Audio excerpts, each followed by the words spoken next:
It's an everyday thing. It's an everyday thing. It's an everyday thing when you let your nuts hang. Today is July the 1st, and I left my husband in my home April of this year. And I have not looked back. Do I have days where I'm crying and extremely upset about it? Yes, I am. But I think it's time for me to really tell my story. So I get a couple of messages from people, and I know my video seems choppy because I've been in fear of actually telling what happened, and also that level of protection that someone who has been abused, they try to protect their abuser.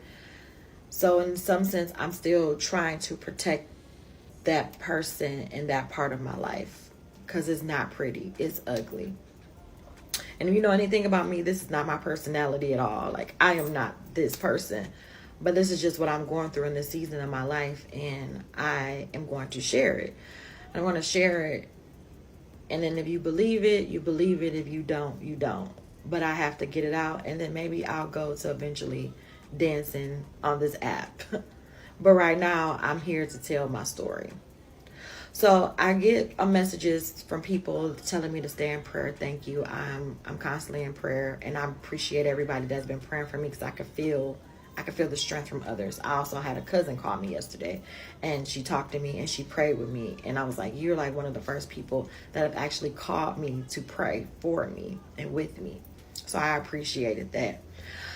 But I'll say that one of my journal entries, someone I know, they came on and they said I was writing a love letter to myself.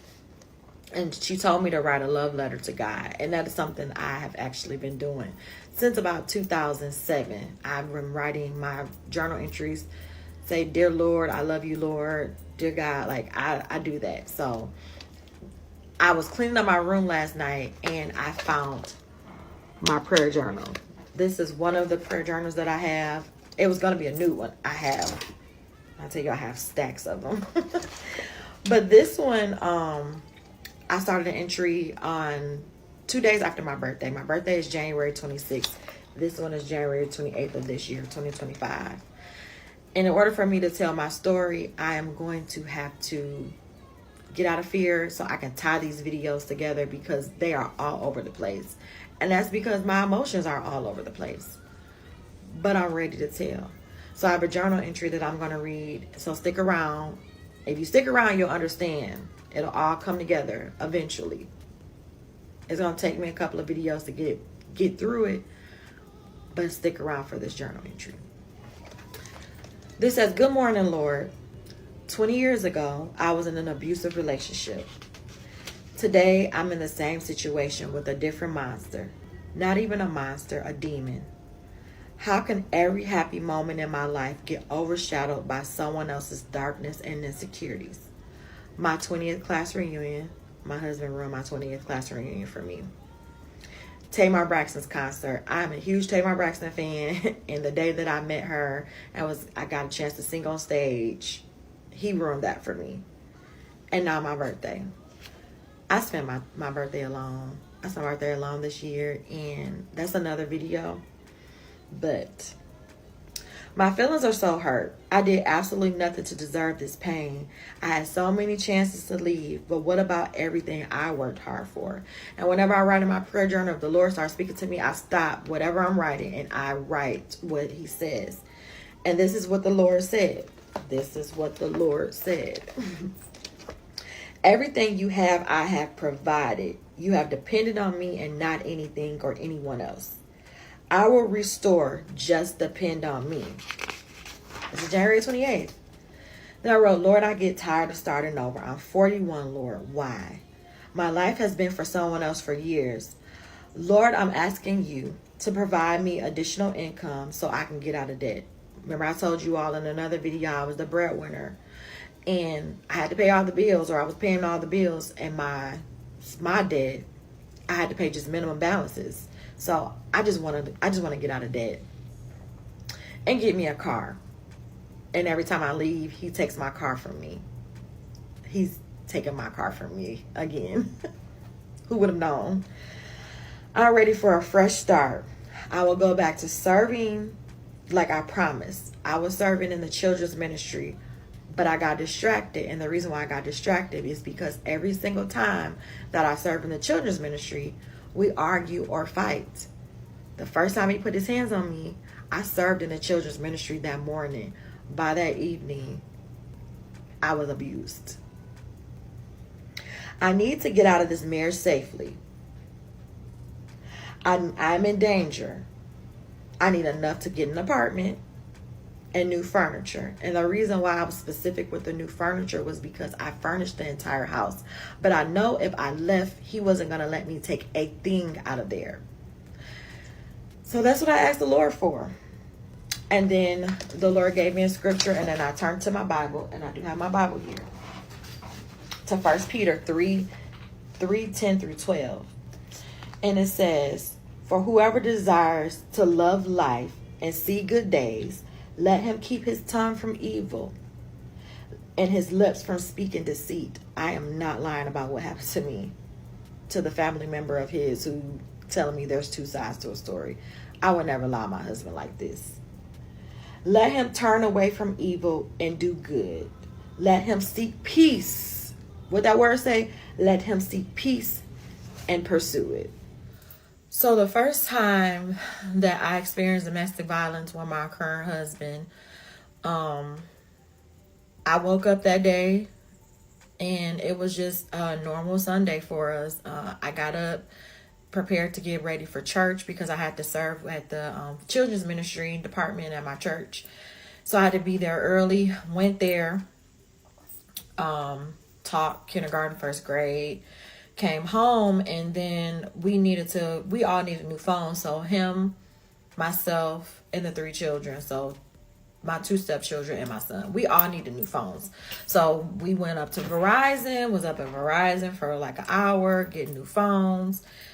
And I paid all this money for the paying off lines, doing all this stuff. So on the way home, there is a new bar that opened up on the corner by our house. So I was basically like, oh, that place is hopping today. It's jumping today.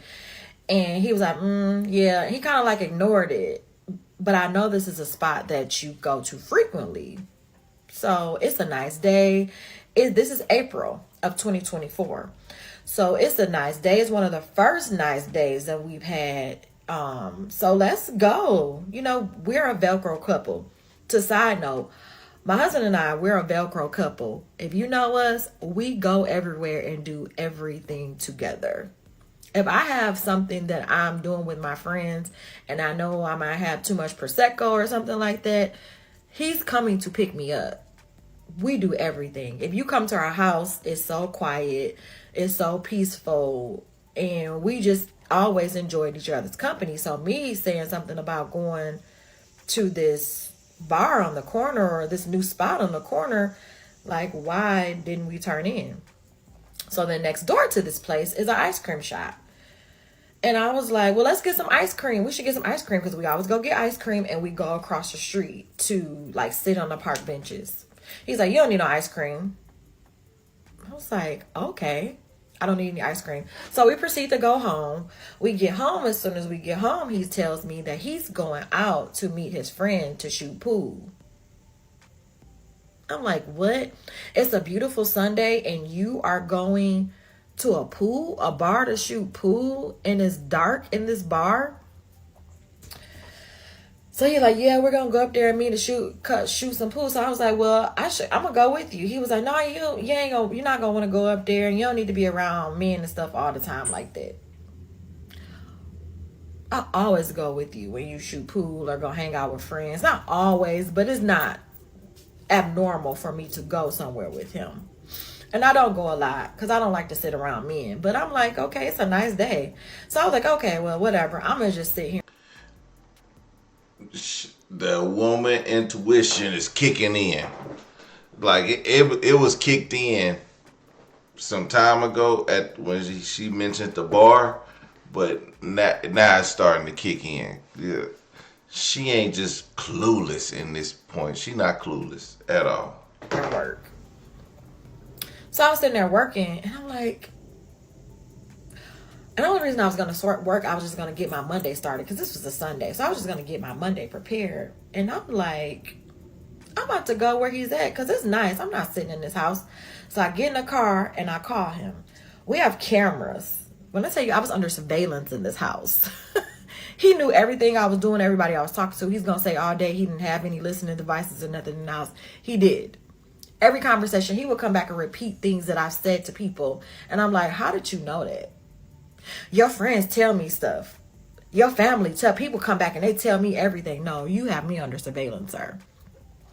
So I call him and he's like, I said, what are you doing? He said, I'm up at the pool hall that he was at, or the bar he was at, shooting pool with his friend. We'll just call him B. I'm shooting pool with B. And I'm like, okay. He said, what are you doing? About to go to Ross? My favorite store is Ross. So I was like, yeah, I'm about to go to Ross. I was really just going to go up there and surprise him. Like, I'm here. I get to the bar that he's supposed to be at, and there's no car there. So I drive around, because it's really my first time being there. So I had my new phone and I had my old phone that had to be turned in. So the whole time I'm recording, I call him, like, I'm on the phone with him, and I was like, oh, okay, so you're about to get, he's like, yeah, we're about to get ready to leave. There's nobody in here. It's dead, so we're about to go to this other restaurant. I think it was like $3 Cafe. We're about to go to $3 Cafe. So this is Motorhead's Bar and Grill, where you told me you was gonna be at. It is, what does clock say? It's 6:37, 7:37, something like that. Hold on, let me get the real time, because I'm driving around this parking lot and I don't see your car anywhere. So where you at, homie? Where you at? Because something in my spirit tells me that you doing some shit you ain't got no business doing. So let me go find you real quick. But you ain't that. I'm like, okay. The whole time I'm on the phone recording, I go and stand in front of the bar. I record and I say on my video, I go look inside of the bar. I look in the parking lot. And in my video, I say, I'm on the phone with you. Or I just got off the phone with you. You told me that you are at this bar. You are nowhere to be found. I'm only recording this because I know you're going to lie to me when I confront you about it. So I end up getting on the phone, calling my dad and telling my dad, I think Anthony...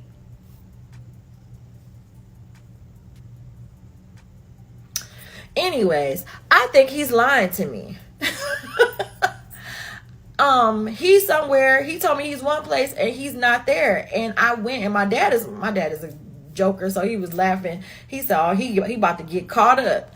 I never check behind this man. If he tells me he's going somewhere, I'm never coming back behind him. So I get to driving around the area and I go to that bar that's on the corner that I was saying that I wanted to go to earlier. And guess who's sitting at this bar? My husband is sitting at the bar. So I'm driving around trying to find a park. I see him. He must have seen my car. I see him get up. He's going to deny it every day. But there was a woman he came up to. He talked to. I think it's called sort of like an alley or a parkway or somewhere. He was just about to walk out and leave. But he stopped to talk to a lady. I don't know if he had anything going on with her. That's besides the point. So I'm driving around. As I'm driving around, he pulls up on the side of me and he says, what are you doing following me? I'm about to get ready to go to $3 Cafe. And I'm like, no, you're not. You told me you were at the other bar. Why? What are you telling a story for? I just seen you at the bar on the corner. You didn't see me there. Stop following up behind me. So he speeds off and I just go home. I wait home for 30 minutes and he shows up. I left off saying that he came home after me being there for 30 minutes. So after I was there for 30 minutes, he shows up at the house. He comes in all upset. Why are you following me around? And I was told you I was at Motorhead, but we left to go to $3 Cafe. I'm like, I I was on the phone with you while you told me that you were at Motorhead and you were not there. I'm not gonna lie, I'm not gonna hold you. I did get in his face, but I did not put my hands on him. To this day, he can't remember anything that he did to me, but he remembers that I slapped him in his face. But he said it was soft. It wasn't hard. He shouldn't have tripped like that because it wasn't even a hard slap. I did not put my hands on him, but whatever. So we're going back and forth, and I'm just like, you know what, forget it, whatever.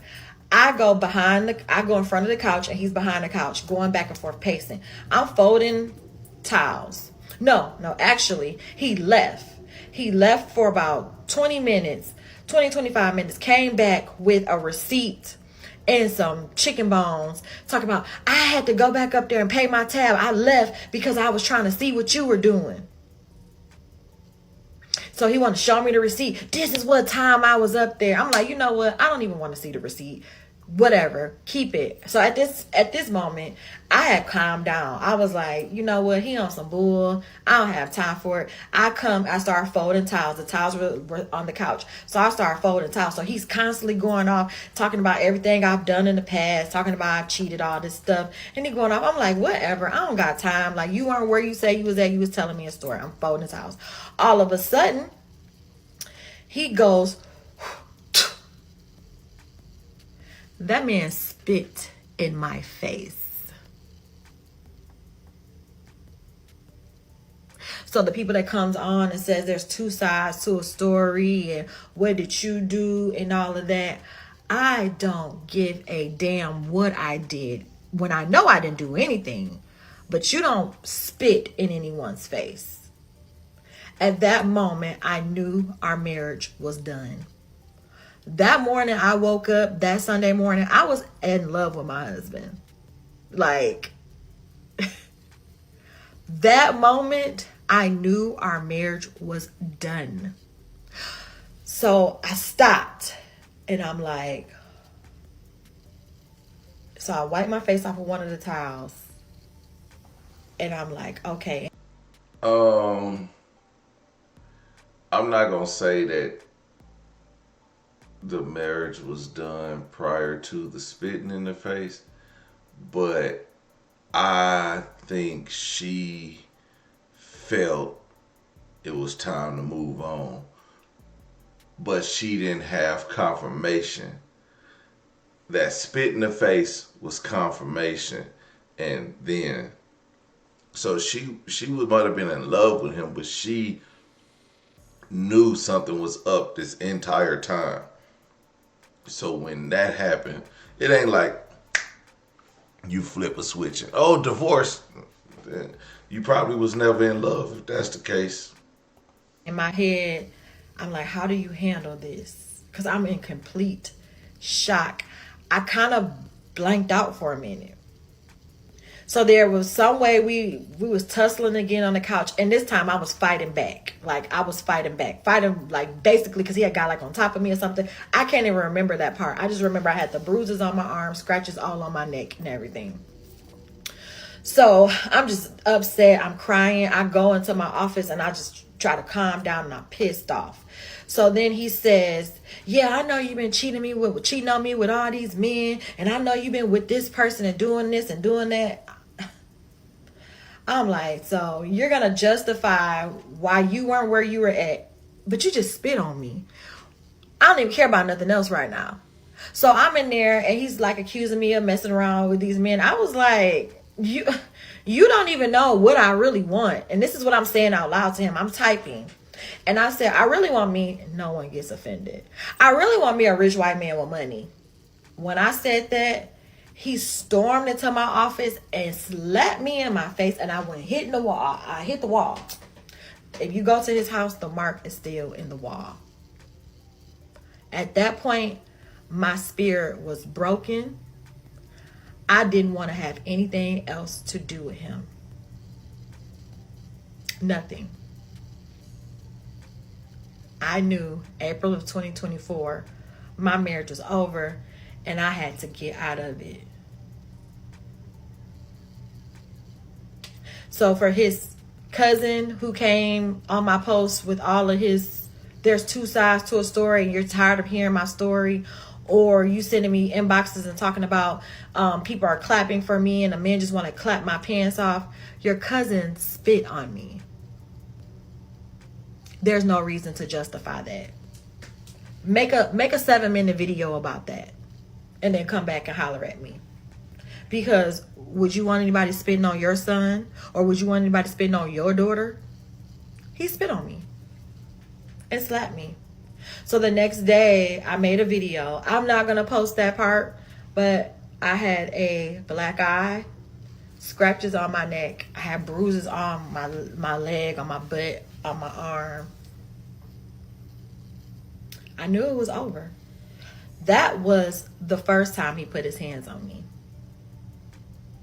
There was another incident in October where I caught the police. I want to make a video about that. And then there were 2 more times when he got violent with me. So his excuse was he had been drinking and he doesn't know what happened to him. This is every time that he has became violent with me. He's been drinking. And I will tell you something about him. I've been with him for 14 years. We have had drinks and went out and all of that. He's not a heavy drinker. So it's not like he's an alcoholic. So when all of this happened, I'm like, you need to get some help. You really need to get some help. I tried to contact his mom, his dad. Well, I didn't not too much on his mom because of her health situation, and I don't want to talk about that, but I respect her too much. But I did contact her, his dad, his brother, his oldest daughter, to let them know he needs some help, and he's not listening to me. He doesn't think anything is wrong. Somebody has to talk to him. I asked him, we need to go to counseling. We need to talk to somebody. He did not at that time think he had an issue. There is something wrong. He's not a heavy drinker. Something happened. I don't care. Me and him have played Uno for shots and did all this stuff over the course of our relationship. He has never gotten violent with me. Something happened. I'm not making excuses, but I tried to get him some help and he wouldn't take it. From April of 2024, when he first hit me, there's something that went down in May. I'm way too embarrassed to even discuss it, so I won't. But for the rest of the year, I went about my life without him. I knew I was done with the marriage. I knew I didn't want to be in the marriage anymore. I didn't know how to get out. I didn't want to tell anybody what happened. I did tell my group of friends, and they were ready for me to leave then. I'm sorry, I'm not editing, so if I stumble over my words, they're just gonna be stumbled over. This is real and raw. I don't have any lights. I don't have any ring light, camera lights, because I'm in my room in the dark. This is how I feel right now. So, but I was so embarrassed by what happened because this is not me at all. So I didn't want to discuss it too much. So I kept going back and forth to Michigan to visit my family. I live in Georgia. I'm from Michigan. So I kept going back and forth to Michigan to visit my family. The entire summer, I was literally in Michigan with my family. And he would call for me to come home. And I'm like, I'm going to come home eventually. I don't know when. But I was totally checked out of that marriage. I was done. It was so many different things that happened in between that time. I was just like exhausted. And whenever I go home, I feel like my family heals me. I have 4 sisters, a lot of cousins, very close to everyone on my mom and my dad's side. So I had to go where I could be healed. And that was with my family, and especially with my mom and dad. So when I got back, October came, and I'm a workaholic. I'm definitely a workaholic. So one day in October, we needed to go grocery shopping, and I had a card. I keep a tight budget. So I had a card that had like $500 on there. So I gave him the card. I said, can you go grocery shopping? I can't go with you, but he was better at grocery shopping than I was. I get anxiety going to the grocery store. So I asked him to go grocery shopping, and I was like, it's $500 on this card. Go grocery shopping, and then we need to go get tissue, paper towel, and all that. I'll go do that with you later, but I needed to work on some stuff. This was a Saturday. I said, I need to really work on some things, so I'm not going to be able to go. So I give him the card. He goes grocery shopping, brings the groceries back. I look at the bank account. He took $450 out of the $500 budgeted money for groceries and household needs and bought groceries, and there's two of us. So that made me really upset. Like, why did you do that? Put a pin in the groceries of $450. Put a pin in that because it's significant. So he ended up leaving and saying he was going to go play poker or do something. So I was just at the house working. I think my son came by. And all of a sudden I get a call from my brother-in-law. And he was like, Kenneth Jean, you need to be careful. And I'm like, why? Because my brother think you cheating on him. I was like, your brother do not think I'm cheating on him. If your brother thought I was cheating on him, trust me, he was going to tell me. He does not hold anything in. So I'm like, no. He's like, no, seriously. He came over here, me and him talked. He said, you cheating on him. He thinks you're cheating on him. I said, I'm not cheating on him. So I hang up with him and I called my husband. Was like, why your brother called here saying that you think I'm cheating on you? And he was like, oh no, he's just making up stuff. I never told him that.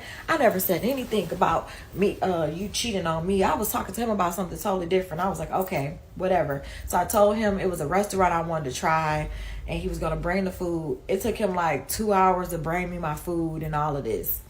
So before he got home, I was basically setting a tone in the household. I shut down my work. It was Saturday, so college football was on. So I had turned college football on because I'm not a big football fan, but my mom always told me if you're in a relationship with someone and they have an interest in something, just try to take an interest in it as well. So I started watching football with him, and I actually like it now. But at first I hated it. But now, like, I was like, okay, I'm getting the house ready. You're going to come in. I'm going to have a football game on. We're going to eat the food, sit here and drink some wine. And that's that. I go get wine, and I put it in a plastic cup, like a hard plastic cup. I always drink wine in a wine glass. I don't know why this day I put it in a plastic cup, but I put it in a plastic cup. He comes in the house and we stand at the table. Like, we didn't sit down and eat. We were standing at the table tasting the food, and it wasn't the best. And I was talking about, like, no, this person made this wrong. And then I went to sit on the couch. And then he came and sat on the couch with me, and not in a comfortable way. And normally when we watch football, I'm sitting on, we had a sectional, he's on the longer part. I might be like on the couch, or we might, watching football. You're not all cuddled up. So he came like really close to me. So I was looking, and he was like, let me ask you something. And I said, okay. Basically, he went in my iPad on a Wednesday night, a night that I was at church serving the children. Now notice, I told you every time I'm serving the children at church, we get into it about something. This particular Wednesday, I was at church. He went inside my iPad, looked at my iPad, and seen a message between me and my cousin, joking about this guy from my past that she seen. It's an inside joke that me, my cousin, and my friend have. It was an innocent joke. There was nothing inappropriate about it at all. But I got male perspective, and they said if they would have read it, they may have felt a way as well. But it was really like an inside joke. It wasn't anything saying I wanted to be with him, I missed him, anything. It was just like we joke about this guy. Because he always has the same compliment about me every time he sees my cousin or my friend. Like, where's my woman at? I messed up with her. And it's like, and I'm like, he don't want me. And it's just like, whatever. It was kind of a brush off thing. He took it upon my cousin was trying to hook me up with this man. My cousin was like so down for my husband. Like, that was her homie. Absolutely was not trying to hook me up with this man. At that time, he blew up. This is October. So my cousin was texting me. He was in my iPad as the text messages were coming through. Like I said, the text messages were really innocent.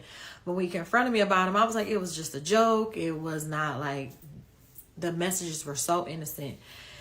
And he was like, no, she's trying to hook you up. She's trying to hook you up with me. And I'm about to call her. I'm calling her. And I'm like, no, don't call her. Don't put anybody in the middle of this. Don't put anyone in our business. He's like, no, I'm calling her. Now, my cousin, just put this here. My cousin was supposed to come stay with us for a couple of months. She had put her notice into her apartment. She was going to come stay with us just for a couple of months until she could decide what area in Georgia she wanted to be in. We had 3 extra rooms. Come on, let's go. You can come on. He calls her and just cusses her out so bad. Calls her out of her name, all type of hoes and bees, and you trying to hook my wife up with people. And basically told her, you can't move in. You can't move in. You'll never step another foot in a day in my house. And my cousin was like, that's my cousin's house. Baby, I'm the breadwinner. Like, I'm paying all these bills. This is my house. This is my house. But to keep my cousin out of a bad situation, okay, you can't move in. So while after he got done cussing her out, the cup that I had the wine in, he took it and he threw it at me. He threw it at me and came in my face like he was about to punch me. And I told him, I said, you hit me tonight, you going to jail. Give me 1 second. I said, if you hit me tonight, you're going to jail. I'm calling the police. So he get it on my face and he's about to punch me. And I was like, I'm calling the police. And he hurries up. He runs out the house and he jumps in my car. Not his car, my car. And hey, he had the keys to his car. So I'm like, okay, so I call the police. I need an escort. I got to get my stuff out, get out of here. I called my son so my son could pick me up because the only person's house that I had to go over was my son.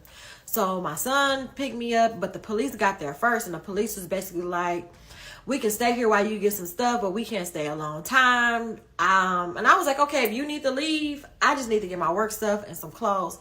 I said, if you need to leave, go ahead and leave. And then I will handle this when my son gets here. I'll have him be my escort. He's like, no, go ahead. I just know sometimes people try to pack up the entire bathroom and all of that. So I got my stuff out, went to my son's house. The next day, now I didn't have a car. Because every time I leave, I left back in 2022, he wouldn't give me my car either. So I didn't have a car. So I went back the next day. I told my son, come over here and take me over to go get my car. When I went in the house, or before I got there, I looked on the camera and I seen that his friend had showed up. They had beer and all of this. Now, remember from part 3, I told you that he spent $450 in groceries. When I got home or got in the house, I see that he had all this food pulled out that he was about to grill. So they were about to drink and grill and do all of that. When I got there, his friend ended up leaving, but he left his beer and all of that. So he was coming back. So he was like, well, what's up? I said, I'm just coming to get some stuff and I want to get my car. He leaves in my car. So when he leaves in my car, I grabbed garbage bags, told my son and his girlfriend, come on, let's get up all this food up out of this house. I just paid $450 in groceries. Let's get the food out the house. So we go throughout the house, the refrigerator, the freezer, and the deep freezer, and get the food out the house. While we're getting the food out the house, he comes back and we're in the garage getting the food out the deep freezer. He's trying to stop us, and me and my son like, no, go on, get back, you know. So we get the food. He's like, forget it. Y'all take the food. We had already packed up the food in garbage bags and put them in my son's trunk already. So we were just at the end. So at this time, it was almost like he was trying to fight me and my son. I called the police again. This time when the police comes, he pulls off in my car. He hides the car and then he walks back to the house. When he gets back to the house, I asked the police, can you ask him, can I have my vehicle? The police talked to him, and I'm like, at this point, I'm like visibly upset. I'm the one that called, and the police said, well, you called last night. What's going on? So he was very, very hostile with me, and basically saying that we lived in this nice neighborhood. I don't need to be acting like this. And I'm like, I just want my vehicle and to move on with my life. The police talks to him. He called, the police goes in the house with him. I'm still outside. I'm so upset. I don't know what he said to the police officers, but they came outside so upset with me.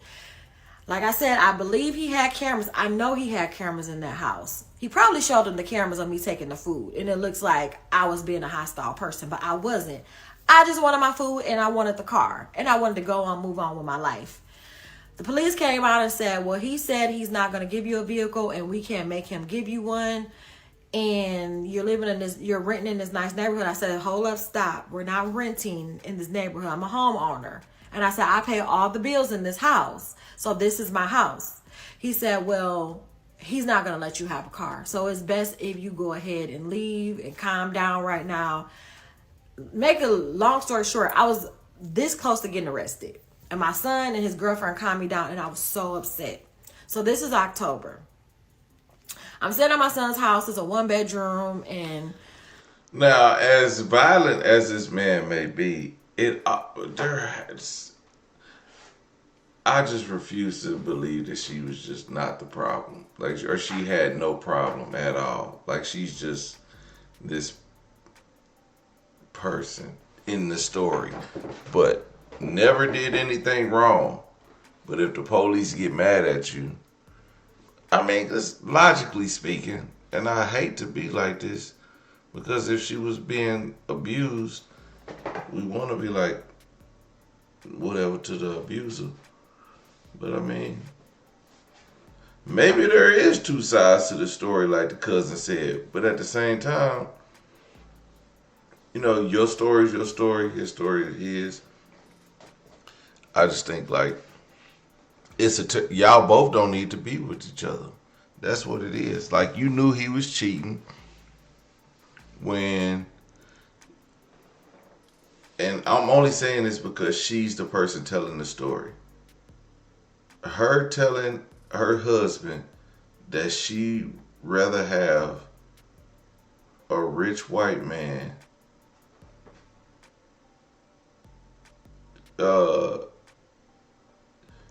is some form of mental abuse. You might not have like put your hands on him, but knowing that he can't provide for you, you basically punched him by telling him a white man can do for you what he can't do for you. And that hit him in his ego, that uppercut his ego, and then he put you into a wall. And that's not saying that that's what that should have did, but I can tell you ain't never just shut up, or you ain't never just walked away, or it wasn't just a walk away. It was, oh, I bought all these groceries. Let me go take all these groceries. And if you really want to leave a person, leave them. And then here's another thing. Like, if you get into a relationship with somebody and they don't leave you in a financial bind, y'all break up and they don't, he was going to leave you in a financial bind regardless, because you was paying all the bills, and then you gotta restart. So obviously he's a problem, but that's your husband. You married him. Regardless of how we feel, if, oh, you was a breadwinner, he was hating on you. Well, if you're in a marriage, it really don't matter who provides for the household. That's y'all household. Y'all are married. So whoever pays for the household gotta pay for the household. It don't, and you can't even use that as a thing, because y'all married. It'd be different if y'all was just boyfriend and girlfriend. Y'all married. If I don't know what his circumstance was, because we don't hear his story, but if he was just sitting around, not working, not contributing to the house, not cooking, not doing anything, then it would make sense that you would feel this way. But we don't know that. We just know of him cheating, about to do a cookout with his friends, and he gets violent with you. But we don't know anything else. And you was married to him for like, what'd you say, 13 years? There was some good there at some point. We just don't know to the extent of what the good was. Because the way you saying, oh, I was the breadwinner, I'm the breadwinner. 13 years you was married, you was a breadwinner, and only in the last year that this stuff started to happen. I don't know.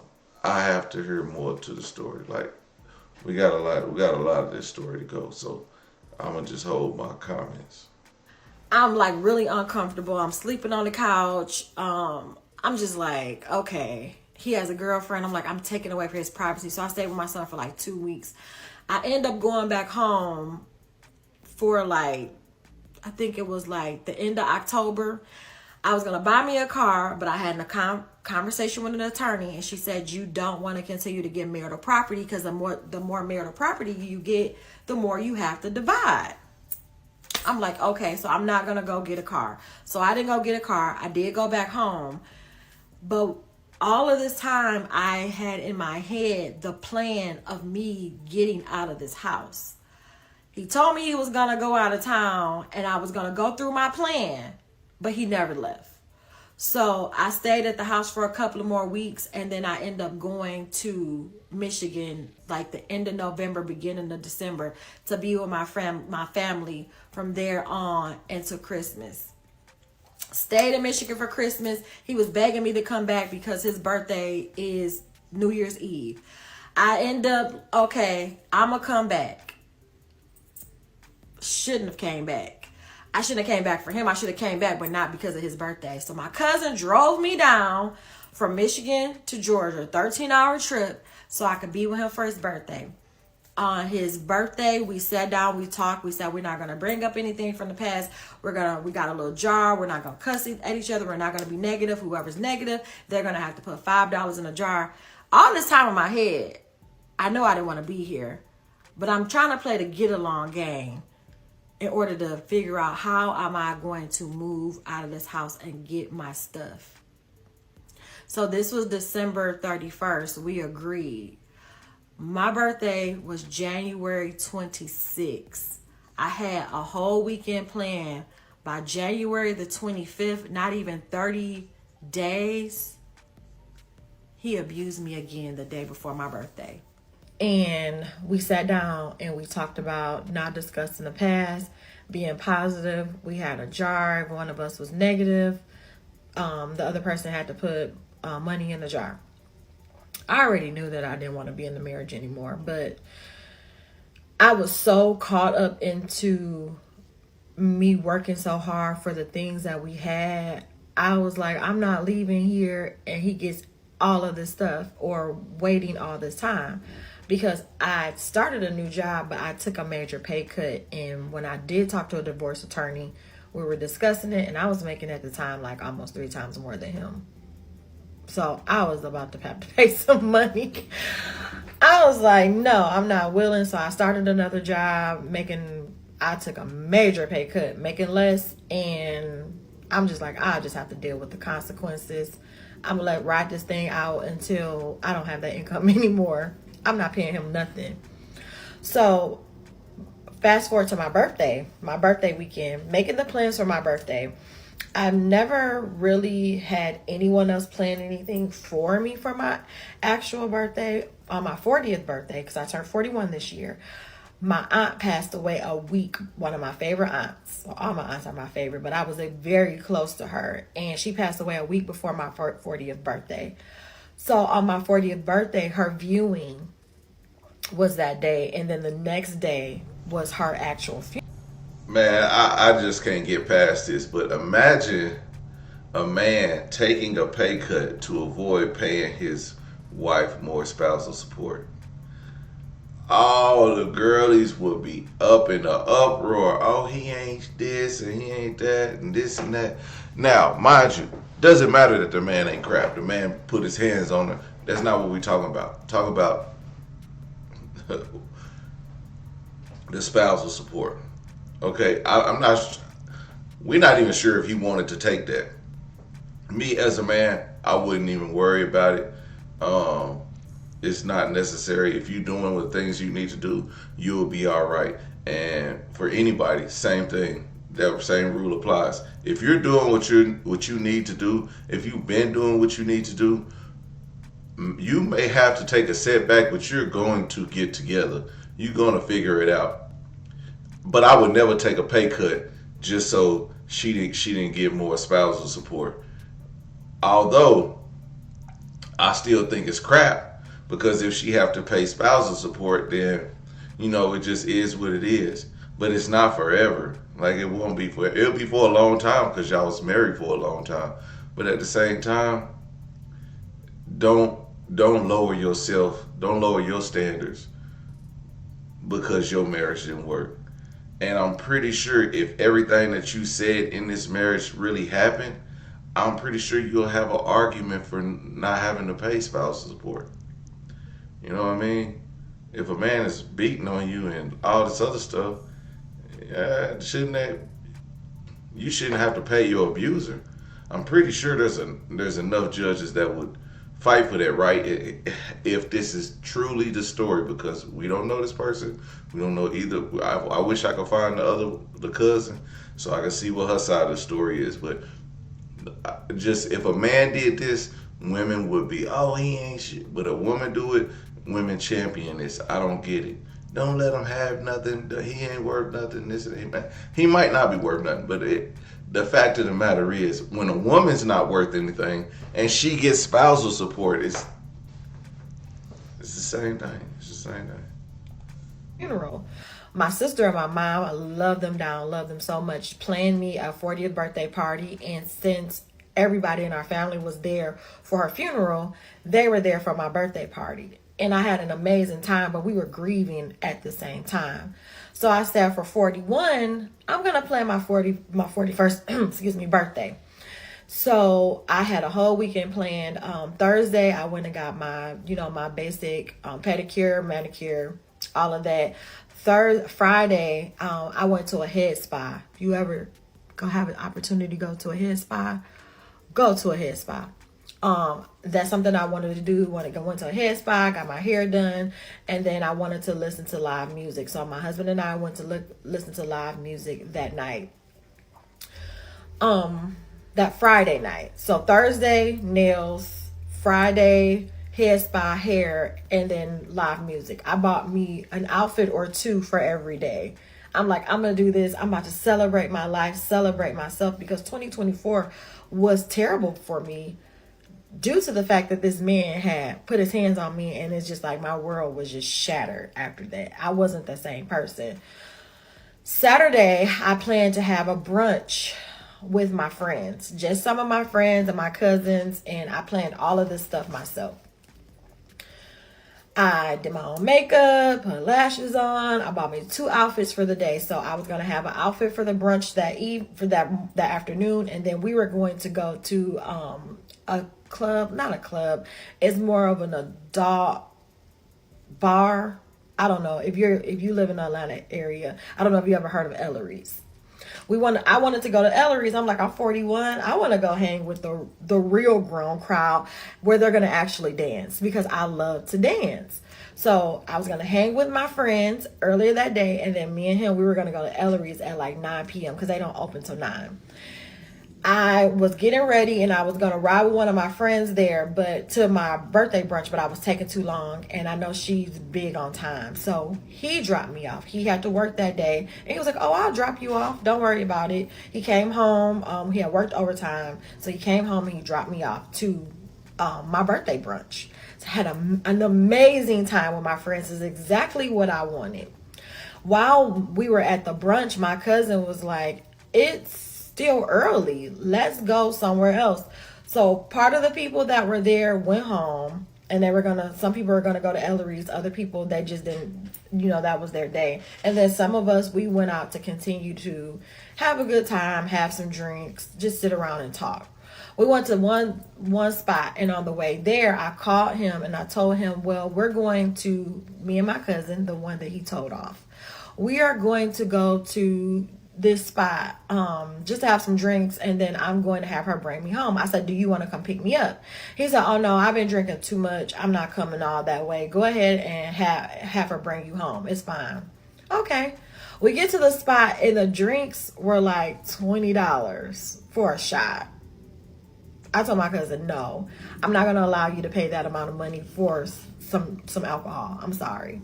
So we went to another spot where she knows the owner. So she was like, we'll get drinks, we'll get food. It's your birthday. Like, they're going to take care of you. I'm like, okay, it's all good. Let's go. While we were leaving out, now I just had talked to him and told him we were at this spot. But it's like, soon as I got in the car and we started going down the street, he called me. Do you have tracking on me? How did you know that I left? Because I just talked to you. So on the phone, I was like, yeah, we're going to another spot, because this spot, they were charging way too much for the drinks. And it was just like a cool, laid back conversation. He was like, no, I'm on my way. I'm coming to pick you up. I'm 18 minutes away from you. And I was like, well, let me have my drinks first, eat my food, because I went to the brunch, but I really didn't eat my food. I didn't really like my food that much, but I want to enjoy my friends. So yeah, let me just get something to eat and have my drinks. No, you are on some BS. I don't know what BS you on, but I'm coming to pick you up. So be ready for me when I get there. And I'm like, what? I'm not on no BS. Like, we literally just talked. Yeah, and you leaving and you going somewhere again. At this point, I'm very confused. So we get to the spot and he's texting me the whole time. And I don't like to argue in public. I don't like people to know what's going on. So I'm trying to hold myself together. So I'm telling my cousin, I'm about to go and sit in the car. Can you give me your keys? Because he's going to come in here and I don't want him tripping on me in front of everybody. She was like, that's fine, but they're coming with your food, because I met the owners. They asked me what I wanted. I told them what I wanted. It was like, we're going to bring your food out to the table. So just me, my cousin, and one of her friends. So we're just sitting there and I'm like, I gotta go. So as I'm walking out, the security guard was like, because it was one of those spots. The security guard was like, let me walk you to your car. And he was in plain clothes. And I was like, yeah, because you hurry up, because I don't want my husband to see that you walking me to my car and he thinks there's something going on. He's already mad. So the security guard was like, I understand. He walked me to the car. I had the keys. I walked back in. About 5 minutes later, here comes my husband pulling up. And I was like, I have to take my cousin her keys. He was like, no, stay in the car. I'll take him to her. So he went in there. He took her the keys and came back. Oh, so you was out here trying to be a hoe. I was like, what? No. Yeah, she had all those men sitting at the table with her when I came in. I was like, there wasn't any men sitting at the table when I was in there. I said, I got up, I came to the car. No, you're trying to be a hoe. Oh no, you're not about to play me, and just started bringing up all this stuff about men from the past. Just, it was crazy. And I'm sitting in the car like, oh my God, it's about to happen again. And it went down.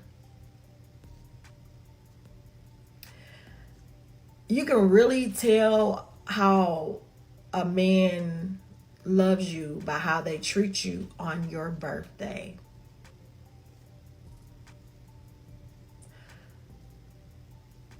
Part 5. I'm gonna go. So you mean to tell me in the 10 minutes that you left from the table to the car, they brought a table full of guys in? Or he could be lying. I don't know. All of it just sounds, this whole story just sounds one-sided. We get in the car and he just starts going off on me, cussing at me. And I'm like, what is going on with you? What is the problem? He dropped me off at my birthday brunch. So there was nothing wrong with you when you dropped me off. And you knew everything that I had planned. I talked to you every time I made a move. What is the problem? So basically in the car, he was just telling me that I was trying to be a hoe and I was being sneaky and I was up to no good. And then he started asking me stuff about like my ex-boyfriend. And I'm like, what does he have to do with anything? This is my ex-boyfriend back from like back in the day. And we still have a good relationship, but it's just like at this point, what does he have to do with my birthday? So he was like, yeah, I know you talked to him. Give me your phone.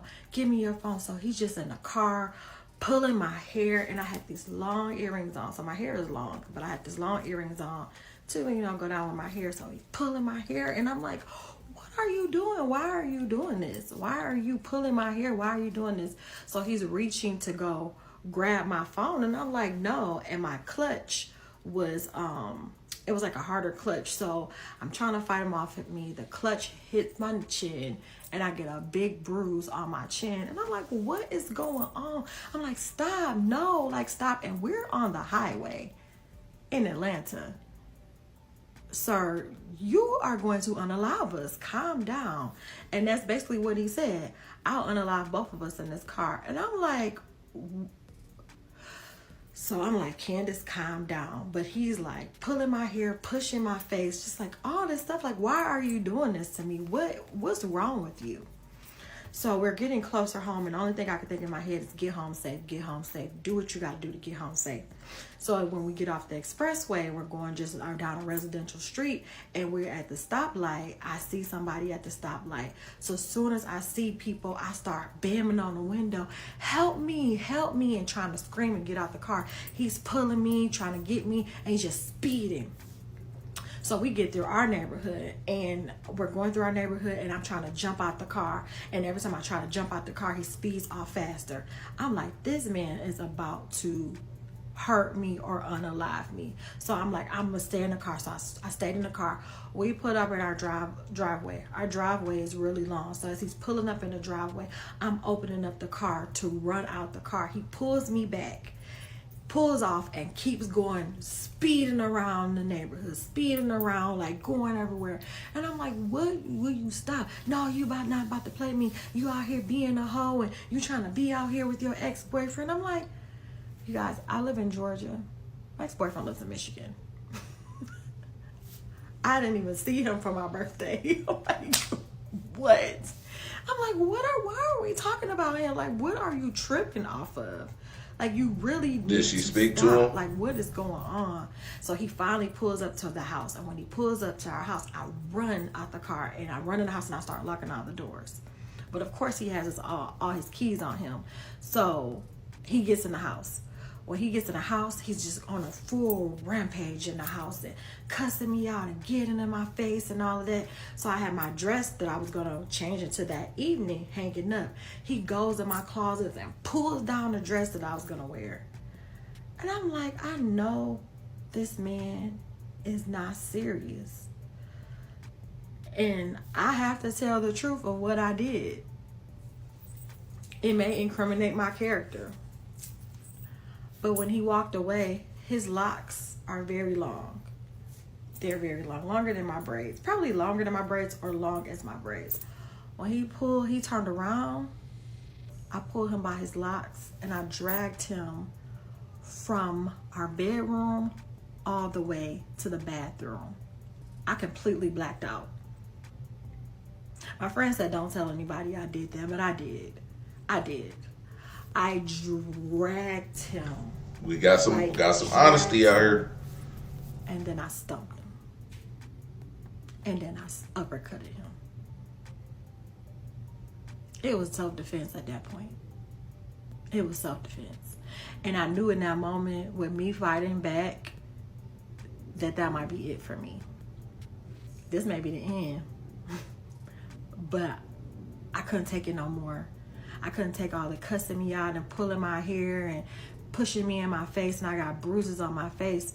So when I finally let him go, he went absolutely crazy on me.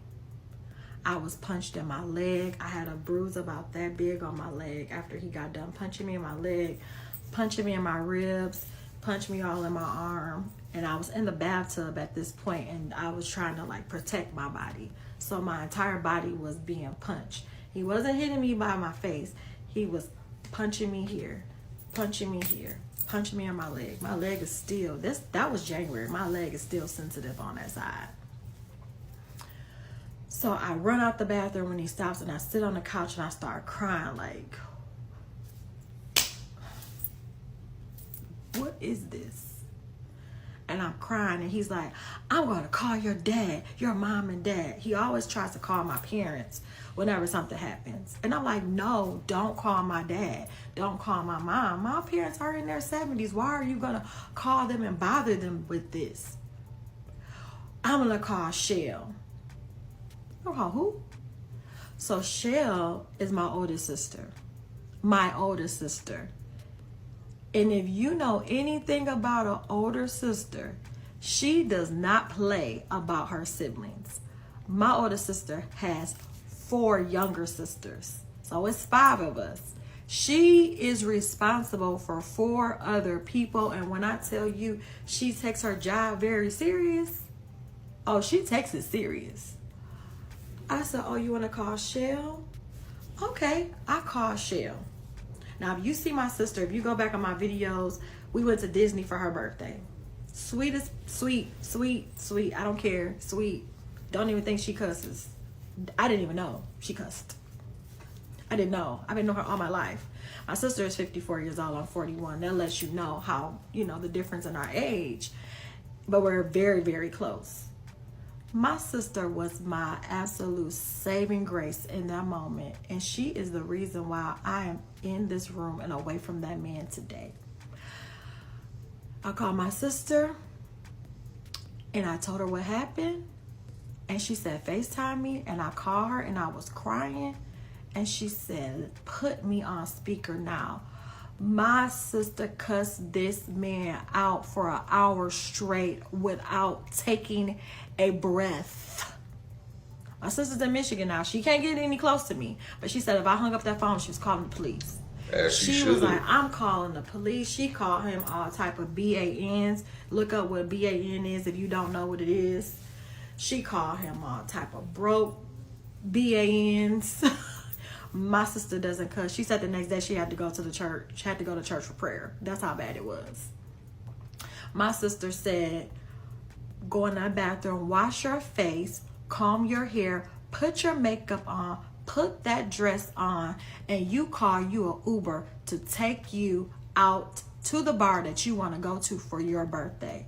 And you celebrate that your birthday. You don't let anybody do that to you on your birthday. But when I tell you she let that man have it, he went in the bed, took his clothes off.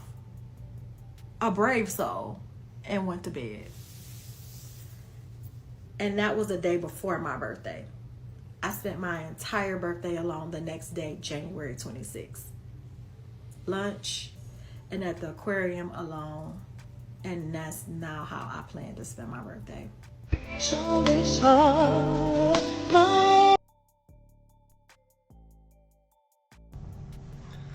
Oh yeah, Shell ain't playing. Shell been in some fights. Okay.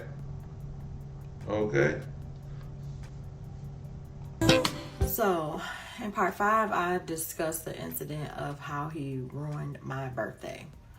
That was in January. In February, around Valentine's Day, my best friend had surgery. And I had already knew prior to my birthday that I was going to come to the hospital for a day and then take care of her for like 1 or 2 days and go home. So on Valentine's Day, or the day before Valentine's Day, I told him that I was going to be with her. Basically, like through maybe a text message, because we weren't talking like that at all. I was done, but I was still in the house trying to figure out my next move. So from Valentine's Day on down to the end of March, to the beginning of March, I was with my best friend taking care of her. So I was at her house. I ended up going, I had another friend that had breast cancer. She rung the bell. She's a survivor. But I had another friend that had breast cancer. So I went to Milwaukee and I was with her for a week. Then after that, my little sister's 23rd birthday came up. I have a little sister that's 23. My little sister's 23rd birthday came up. March the 8th, I flew from Chicago to Michigan because I went to Milwaukee and then I went to Chicago to fly back to Michigan.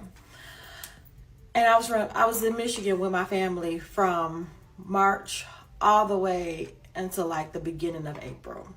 The whole time I was gone, he was calling, texting, asking me to come home when I'm coming home. He misses me. Daddy misses you. Just all this stuff. I'm like, you are not my daddy, but whatever. In my head, I'm trying to find an exit strategy still. Talking to my family about it, getting healing. Because like I said, I get healing from being with my family. They just make things so much better. So I was able to think clear. I ended up going home like the first week of April, and I went home and I was like very sick. I was like coughing, very lethargic. I just was wiped out. And on my way home, I did not let him know I was on my way home. So I flew in, caught an Uber to the house, and I walked in. And he was sitting on a chair in the living room watching TV. And when I walked in, he was like, oh my God, my baby, I miss you so much. And he grabbed me and he started holding me and hugging me. And I'm just like, it was just like he just couldn't live without me. So I was sick. That nigga now, prior full to of me shit. leaving, this man would not leave our master bedroom. Every time we would get in an argument, he would never leave the master bedroom.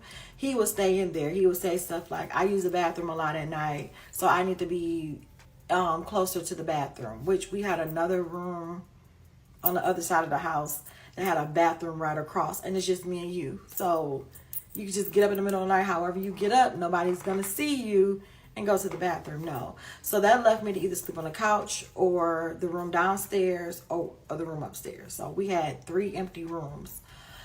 And he wouldn't go to any of the empty rooms. It was like, no, I'm not leaving my room.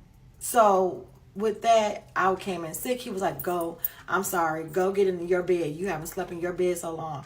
I hadn't slept in that bed since January. This was April.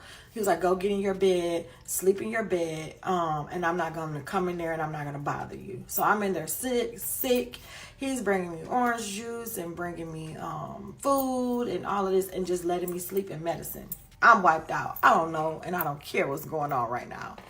The next day, I'm still sick, and I'm just up in the room just watching TV. So he was like, can I come watch TV with you? So I did. I let him come in. I'm like, whatever. At first I was like, no, I want you in here with me. Like, let me rest. And then he came back and asked again after he brought me some lunch. And I was like, sure, go ahead. So we started watching the series. Doing things like that gives people false hope. I think with that, he thought it was still me and him. No, sir. I don't want to have anything to do with you. So I end up getting better, and the next weekend, my friend wanted to go to the Atlanta Beltline. Let's go for a walk on Atlanta Beltline. Let's go to some restaurants. Let's go have some wine. Let's go to Atlantic Station. We had like this whole day planned. So we started early, drove my car. I'm telling you all this. Put a pin in this stuff. I drove my car to her house. We had this amazing day. Just me and her. You can go on to my videos and said, I may have needed a hug, but I did a day with my best friend. I have like on a blue tank top. Go and watch that video and you will see like how much fun that we had that day. Her birthday is January 26th too. We have the same birthday. Shout out to her. And then, so we had this amazing day, but we had been drinking wine and I was exhausted. We caught a lift back to her house. And I was like, well, since I've been drinking, this is my same friend that I was taking care of in February. I said, since I've been drinking, I'm just going to go in my room. I used to call my room at her house. I'm just going to go in my room and go to sleep for like 3 or 4 hours, and then I'm going to drive home. I said, I'm not drinking with this alcohol on me like this. So I go and I get in the bed. I'm in the bed and he calls my phone. And he calls me and say, what are you doing? I said, I'm over, my friend's house, but I'm about to go to sleep because I've been drinking and I'm tired. No, you need to come home, and you need to come home right now. And I'm like, no, I'm about to get me some sleep. Now, mind you, it's only been a week. I came home on the prior Saturday. It's Saturday. It has only been a week since I've been home. Put a pin in that. I'm like, no, I am about to go to sleep. I'm going to wake up in the morning, drive my car home, and get ready for church and go to church. Because I don't care how much I hang out, I still got to go to church. Your mama used to do that to you. I'm going to church. So he like, no, I'm on my way to pick you up. You coming home. I'm like, no, I'm not coming home. Well, I'm on my way. So I don't like stuff to come to other people's houses. So I'm like, you know what? I don't want to have to call the police over her house. So I'm just going to go home. I don't want any drama at my friend's house. This is not her. This is not what she does. So let me just get in a car, go home. I'll come back and get my car in the morning. Why I get in that car with that man and he clowned on me so bad. I'm in a car like, you cannot be freaking serious with me right now. We're in the car, we're arguing. He has accused me of being with my friend in that way.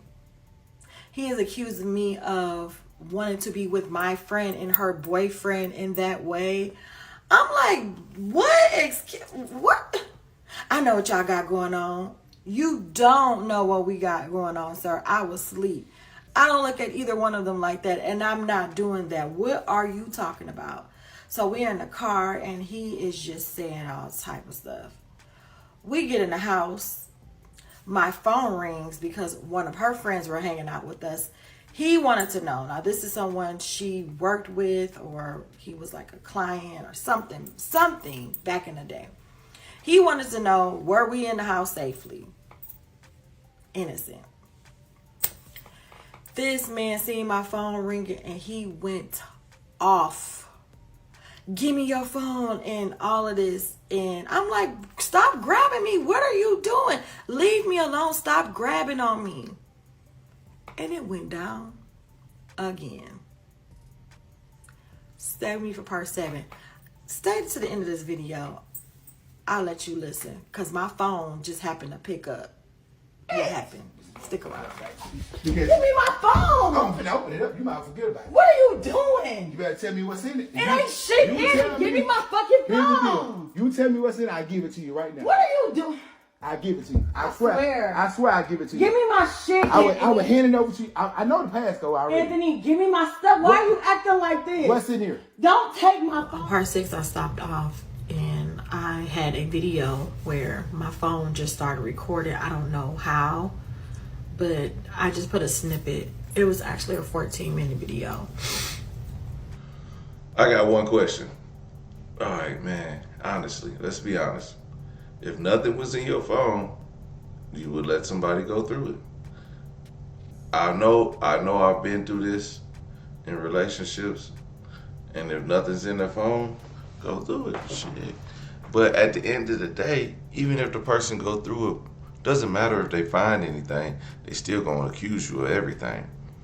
But I just don't like the fact that, you know, you let him back, you went back to him, and after a week, you expected change, behavior. Not gonna happen.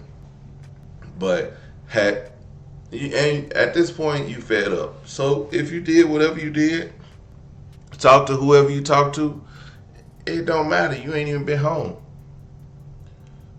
But if nothing was in that phone, you would have just opened it with, and not risk abuse. I don't understand that.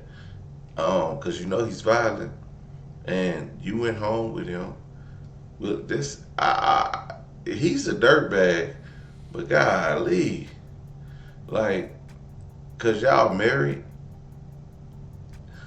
At some point, enough should have been enough, and then obviously wasn't enough.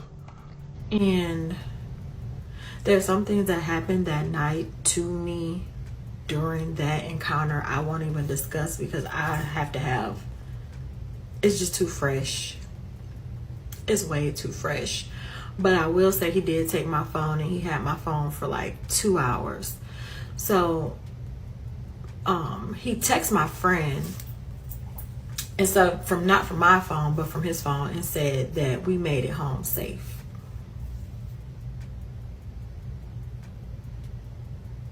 And in that moment, I really wish she would have just caught my phone, but she was tired. She had just had surgery this year, and her body was tired. She was tired. So I can't say, she was wrong for not calling me, because that wasn't at all. And she was really asleep when I left. But I just wished in that moment somebody would have called my phone. So I have a work phone. I tried to get away from him, so I was trying to use my work phone to call somebody, call 911. He was like grabbing me every single time I would try to grab stuff. I tried to run out the door. I couldn't run out the door. Like, he would grab me every time I would run out the door.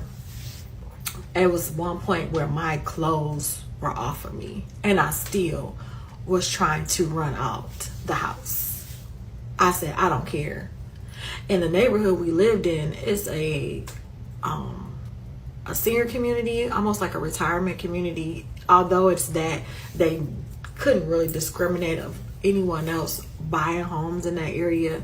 So we were like one of the younger couples in the neighborhood. So my neighbors, they're not outside like that, but I'm like, their cameras, at least something will pick up and see tomorrow or something. But I tried to run back. I tried to run outside.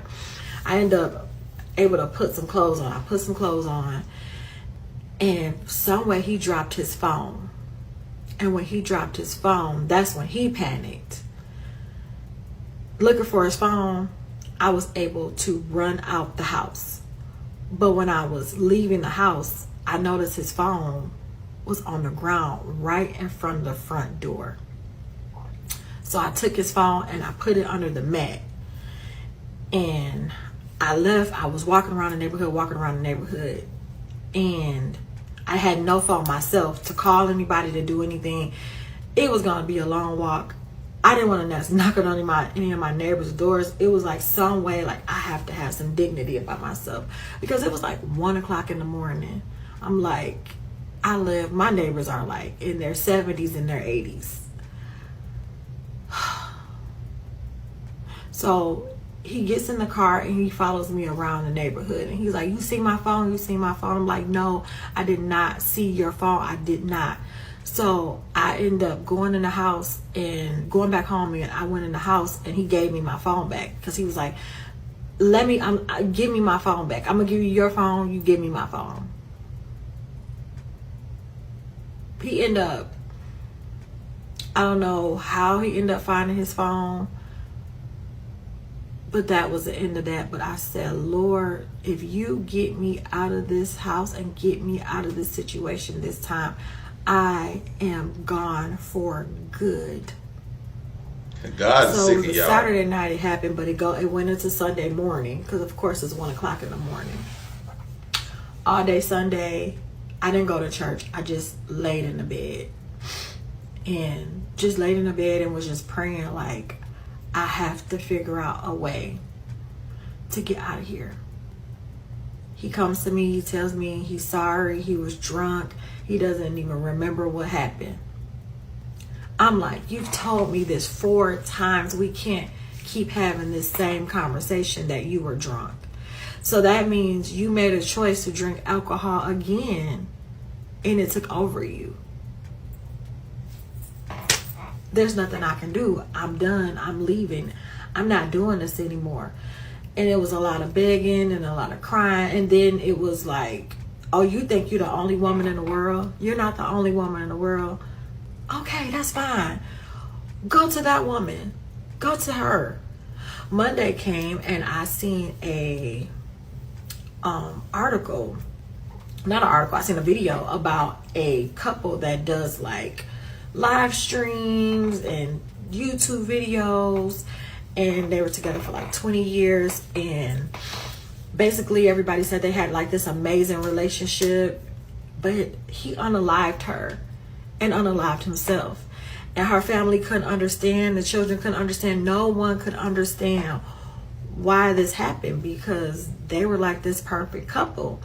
And if you know, my husband and I post on other social media platforms like for years about our relationship, like us doing fun things together, him watching the football games, just so people will say like, you all have such a good relationship and couple goals. I hate that. No. And we did have an issue in 2022, and then that's when people found out, oh, they're not perfect. They don't have a perfect relationship. That's a whole different issue of how he embarrassed me at my class reunion, my 20th class reunion in my hometown that I play in. So I was like, I listened to this story. I said, I don't want that to be my story. I don't want this man to drink again one day and do something and he doesn't remember, and that is it for me. So Monday, I start coming up with a plan. I gotta get out of here.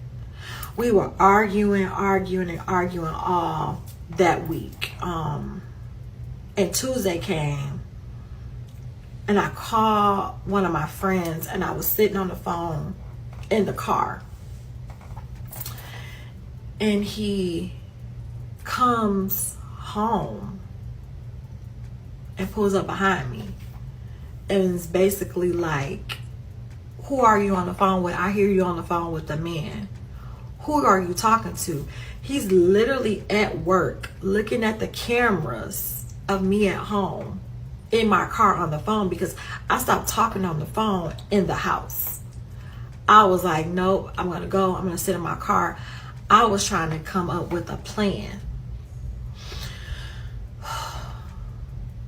We get in the house, and his son is there, and one of my other cousin was there. And so I called my mom, and I'm like, Mama, stay on the phone with me. He's following me around the house. And at that moment, I was like, this is it. It's time to go. He called my parents and basically was talking about today that I've been discussing him on social media and asked me to stop. Respectfully, I am grown and this is my story. I'm the one that went through this, so I'm not gonna start. I'm not gonna stop. I spoke with him today, and the only thing he can continue to tell me is I cheated on him and I was talking to all these different men, but he couldn't remember what he did to me the last couple of times he put his hands on me. His thing is, well, I didn't slap you or punch you. I was just grabbing on you. But what about that other thing that you did to me that I won't repeat? Because like I said, I need some dignity about myself. I don't want to hurt myself right now. So I'm not going to repeat it, but you know what you did to me. But anyways, this is part 8. Since we want to go here with me today. So on Monday, I was praying and I said, Lord, I need to do something drastic. I have to get out of this marriage. I got to get out of this house. This can't be life. This can't be life, and this is not going to be my life. So I got up, I called my job, I called my supervisor, and I told her, I need to step away from my desk right now. I haven't told you all, but I've been going through domestic violence since last year, and I need to get away. I need to go find me a place. She told me to go ahead and do what I needed to do, take all the time that I needed, and go look for me an apartment. So that's what I did. I went to 2 places. One place didn't have any units, and another place they had something available. I went and reviewed it, looked at it. The girl gave me the information how to apply. I used to work for an apartment complex, so I know everything that needs to be done. I got the paperwork, but I didn't submit it. I was still at home like, okay, what am I going to do? Because it was just a lot to think about me leaving. I'm going to pack up my clothes. I'm going to give him an apartment. I'm going to buy new furniture. I'm going to start over 100%. I'm going to let him have this stuff in this house. But then something happened. He told me he was going out of town to visit his family from Thursday to Sunday. You're doing what? So at this point, the plan that I had back in October, where I was going to pull up a U-Haul and take some of the items out and then put them in storage and just live with my son for a little while or move back to Michigan, my plan started formulating. So I got real quiet. Okay. Like nothing bothered me. Like everything was okay. Tuesday came, I left out the house and I stopped talking in the house. So I was talking to my mom on the phone and then I called one of my friends and I was talking to one of my friends on the phone. I left the house and got in a car and I was just driving and parked in a place in the neighborhood so I can talk without being heard and I could be free to talk. Pulled back up in the driveway and I was still on the phone. I was sitting there for about 15 minutes and all of a sudden he pulls up behind me, gets in the car and says, "Who was that dude you was on the phone with?" I'm like, I wasn't on the phone with a dude. I heard you on the cameras. So this guy at work, the job that he needs to be working to help pay some of these bills around the house, he was at work and seen me pull up and sitting in the car. He said, "Candace, you've been outside for like 30 minutes sitting in the car talking. Why aren't you at work? You are so worried about what I'm doing. You can't even create a life and have livelihood because you are so obsessed that I'm cheating on you. But you don't care about any of that stuff as far as you putting your hands on me. Because you were drunk. So that needs to be excused because I was drunk, but you cheating. But you can't remember what you did to me. But you can remember every single thing I ever did in this relationship. Down to an innocent text message." So I'm like, okay. It was a lot of back and forth. So I go in the house and I call my mom. I said, "Mom, stay on the phone with me. He's following me." So my mom says on the phone, I said, "Mama, okay, I'm going to give the phone to Pooh." Pooh is my cousin that was living. She was just staying with us until her apartment was ready. She was waiting on a new apartment. I'm going to give the phone to Pooh. And then if I'm not down, if I don't call you back in 10 minutes, call her. I took the phone upstairs to my cousin. I said, "Anthony, it's bothering me. I need you to listen out and just take my phone and take my purse," because he's always taking my things, my phone, my purse, my keys, whenever we get into it. So I gave her my purse and my phone. I go in the room where my stepson was at and I said, "Stay in the room with me."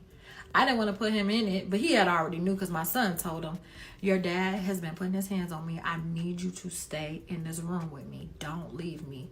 So we were acting like we were basically cleaning off the closet. He told his son earlier that day to clean out the closet. And I was like, "Oh, we're doing something." He's like, "I told him to clean that closet out earlier." I said, "No, I had him helping me with something. He is cleaning it out, but I need him to do something else in the closet for me." But he's thinking that I'm packing up my winter clothes for summer. I'm actually packing in this man's face. My plan is coming. So Tuesday, we got in this big argument in front of my cousin and his son. And there were some things said that I wish wasn't said in front of either one of them, but I had to let it out. I said, "You know what? I'm just going to get my stuff and I'm going to move out." He said, "What stuff? What you taking out of here?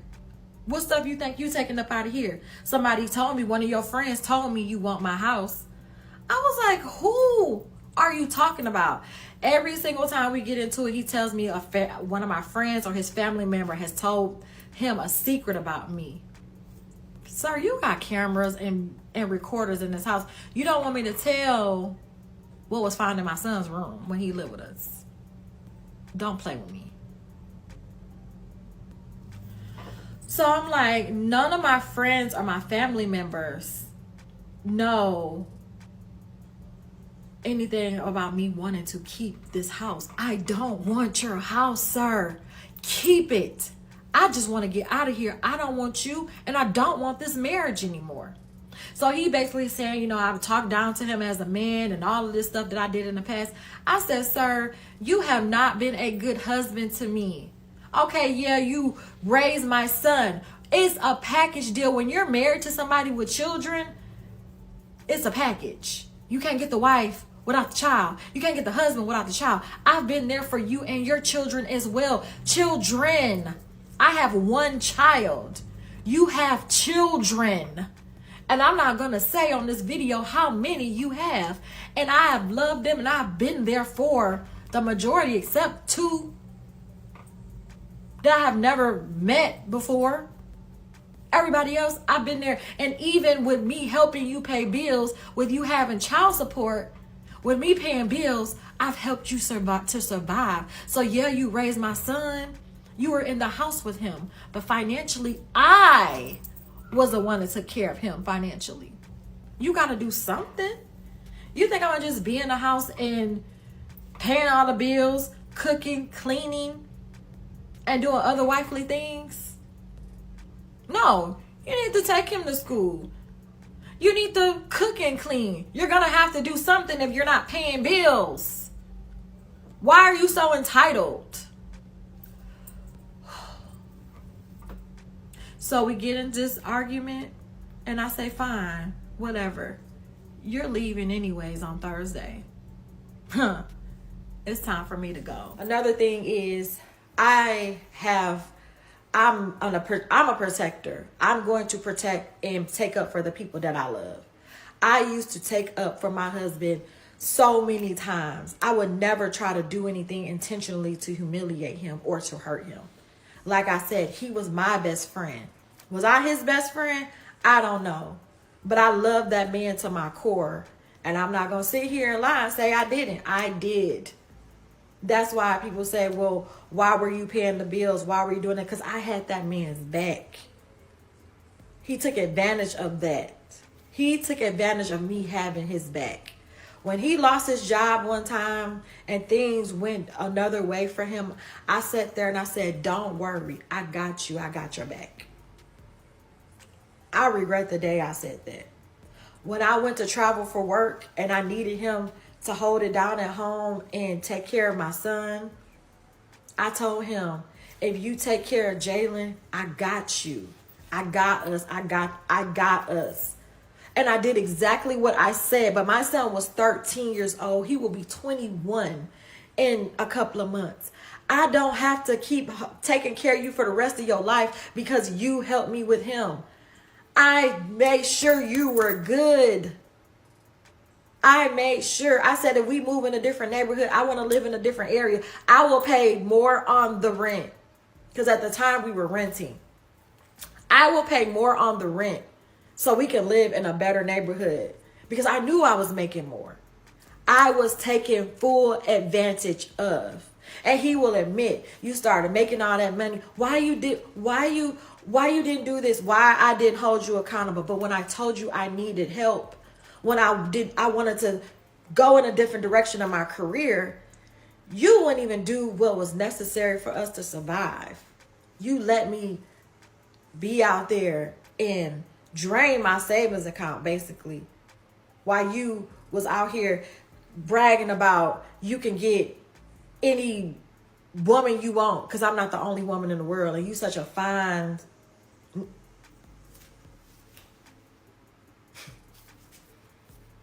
I've taken up for this man and I have protected him from his dad, his brothers, his children's mother, stuff I should have stayed out of. But I was the type of person that, you ain't gonna talk about my husband. And people know. People know. I even went up against my own son at times, a person that I was supposed to protect. I didn't protect him from you. Yeah, you say you loved him, but y'all bond should have been way better than what it is if you lived in the house with him. You said, oh, you got in the middle of it. I got in the middle of it, not letting you treat him any type of way. So, yeah. Now, when my son was wrong, I would check him and let him know he was wrong. But you were not right. There was things you did, you were not right. You treated your children way different than you treated my child. But I'm supposed to be speaking on part 9. So he told me he was leaving and going out of town. So the wheels started spinning. Okay, I had a plan in October, but he didn't go out of town. So this time I was like, okay. Tuesday morning, I got up. I called my supervisor. I said, I have to be away from my desk for a while. I went and looked for me an apartment. Went to one place and they didn't have any units. Went to another one. She gave me the information. I was like, okay, smooth. Seeing the unit. Okay, I'm going to do this. I didn't apply on Tuesday though. I was like, you know what? I don't even know if this is the right thing to do because I worked hard for this house and this stuff. Like, but material things don't matter. My life matters. Wednesday come and I leave because I stopped talking in the house because he had cameras and surveillance and stuff in our house to hear my conversation because he would repeat sometimes things that I didn't tell anyone. I may have told one person, but he'll come back and say, your friends is talking about you. Your family is talking about you. They coming back and telling me everything. No, they're not coming back and telling you nothing. You got cameras in the house, sir. You have cameras. I never found where they were, but you had them before. So I knew you had cameras in the house. You heard everything I said. So I went out and I got on the phone. I called my mom and I called one of my friends. And I was just telling them about what was going on, what happened to me Sunday morning or Saturday night, what he did to me. I'm like, I gotta go. I pull up in a parking lot in my driveway and I'm sitting there for about 20, 25 minutes on the phone. All of a sudden, he pulls up behind me. He's supposed to be at work. You're supposed to be at work, sir. Why are you pulling up behind me? He pulls up behind me. I hang up the phone and call my mom. Mama, stay on the phone with me. He just pulled up. He pulls up, he gets in the car with me and say, who is you talking to on the phone? I'm like, what? He said, you've been gone home for about 45 minutes. I looked on the camera. I seen you been gone. Where you been and who you been on the phone with? I can't even leave the house. I can't even sit in the driveway in the car. You know how many people pull up in their driveway and they sit in the car before they go home? I couldn't even do that. Anytime I would do that, he'll be walking out the door, looking out the window like, when you coming in the house, who you on the phone with? Sometimes people just need to decompress. I couldn't do that. Ever. Even before the violence started, I never could do that. And I'm like, nobody. So I go in the house and my cousin, Pooh, is there. I told Mama, I said, Mama, I'm going to take my phone because I didn't want him to take my phone again. I'm going to take my phone and I'm going to take my purse upstairs to Pooh. Call me back in 10 minutes if you don't hear from me. I went in the room where my stepson was at. He was cleaning out his closet. And my winter clothes, my summer clothes was stored in his closet because he was only there. He's only there like every other weekend. My summer clothes was stored in there. So I started like pulling out my summer stuff. I told my stepson, I said, do not leave this room. Don't leave me. He said, what? I said, please do not leave this room. Do not leave me. I didn't want to tell him, but I said, your dad puts his hands on me. Don't leave me by myself. So we get in this argument, and I probably said it in the other video. We got in this big old argument on that Wednesday. I said, you know what? This is enough. I applied for my apartment, and my plan came together. So Wednesday, I went ahead and applied for the apartment. I started slowly and quietly packing. I was basically acting like I was taking my summer clothes and pulling them out and packing up my winter clothes. But honestly, I was just putting the summer clothes on the bed and waiting for a good opportunity for me to actually leave and pack for real. So I secretly went out and bought boxes. I sent a text message to my friends and I told them what happened. So one thing I do and is wrong, I isolate myself from people when I'm going through things out of embarrassment. And sometimes I just like to deal with stuff myself. I have friends that are married. I felt like I don't want to bleed on other couples or bleed on other people. I actually celebrate marriage. A happy, healthy marriage, I celebrate it all day. I don't necessarily man bash. I'll listen to what you're going through, but I'm not gonna bash marriage because I respect the union. So I text them and I let them know what was going on, that he had put his hands on me again because they knew about one time. They didn't know about all the other issues that we were having, like my birthday. They didn't know what happened on my birthday. I ended up telling them and I said, if anybody is available, if you could come by and help me pack or help me move, I'm moving on Saturday. I ended up texting one of my cousins, letting him know I'm moving. I just want to say, if you ever in a situation like this, disconnect the Wi-Fi. Disconnect the Wi-Fi. 9 times out of 10, all those devices, those listening devices, are connected to the internet. So if you disconnect the Wi-Fi while you doing all this extra stuff, they gonna know something's up. But you just play it off like, I don't know, I haven't touched the Wi-Fi, I haven't done this and that, and get the hell out the way. On Saturday, I need your help. He was an hour away. He said, okay, cuz I'll be there. Another young man at my that goes to my church, goes to my church. I used to be part of the teen ministry at my church, but he's in his 20s now. He was contacted by one of my friends. He said he was coming. So I got my support system. Here we go. I'm moving on Saturday. I hadn't even been approved for the apartment yet. End up getting approved for the apartment Thursday evening. Okay, boom. I went ahead and scheduled me a U-Haul to be picked up Saturday at 11 o'clock. Because I knew if he was going out of town, it was going to take him a long time to get back to me. He was going 8 hours away. It was going to take you some time to get to me. Thursday night comes and I feel myself spiraling. I feel myself like I'm about to have a complete mental breakdown because I'm trying to secretly pack and I'm looking around at the house and I'm like, I'm really about to leave. I am really about to leave this time for real. And I called my mom and I just broke down and I started crying and I'm like, I gotta do something. Like, I'm about to have a mental breakdown and I'm here by myself. And she said, put your clothes on, contact your Uber or a Lyft and go to your friend's house. Go to your best friend's house. So I'm walking in circles. I can't find any pants. I'm in a room full of clothes, y'all. A room full of clothes. But I'm saying, this is how I know I'm losing it. I'm about to lose it. I'm like, Mama, you might need to call the ambulance. Somebody might have to pick me up. I'm about to lose my mind in here. When I tell you a complete mental breakdown. So I end up catching a lift to my friend's house. This was Thursday night. He calls me and wants to know where I'm at. I'm like, it doesn't matter where I'm at. I know exactly where you are. I already know where you at. Of course you know where I'm at. You got cameras and you can hear things in the house. So I'm like, okay. I go to my friend's house. I fall asleep. The next day, I wake up. I got a secret birdie told me that he was on the highway. Friday morning. He's on the highway. I call my Lyft. I get in the house. And I pull my boxes out and I start packing up everything in the house, packing up the kitchen, packing up clothes, looking in my mind, what furniture I'm going to take out of this house, because I knew if I left that house, I wasn't getting a thing. He already told me he wasn't letting me take anything out that house.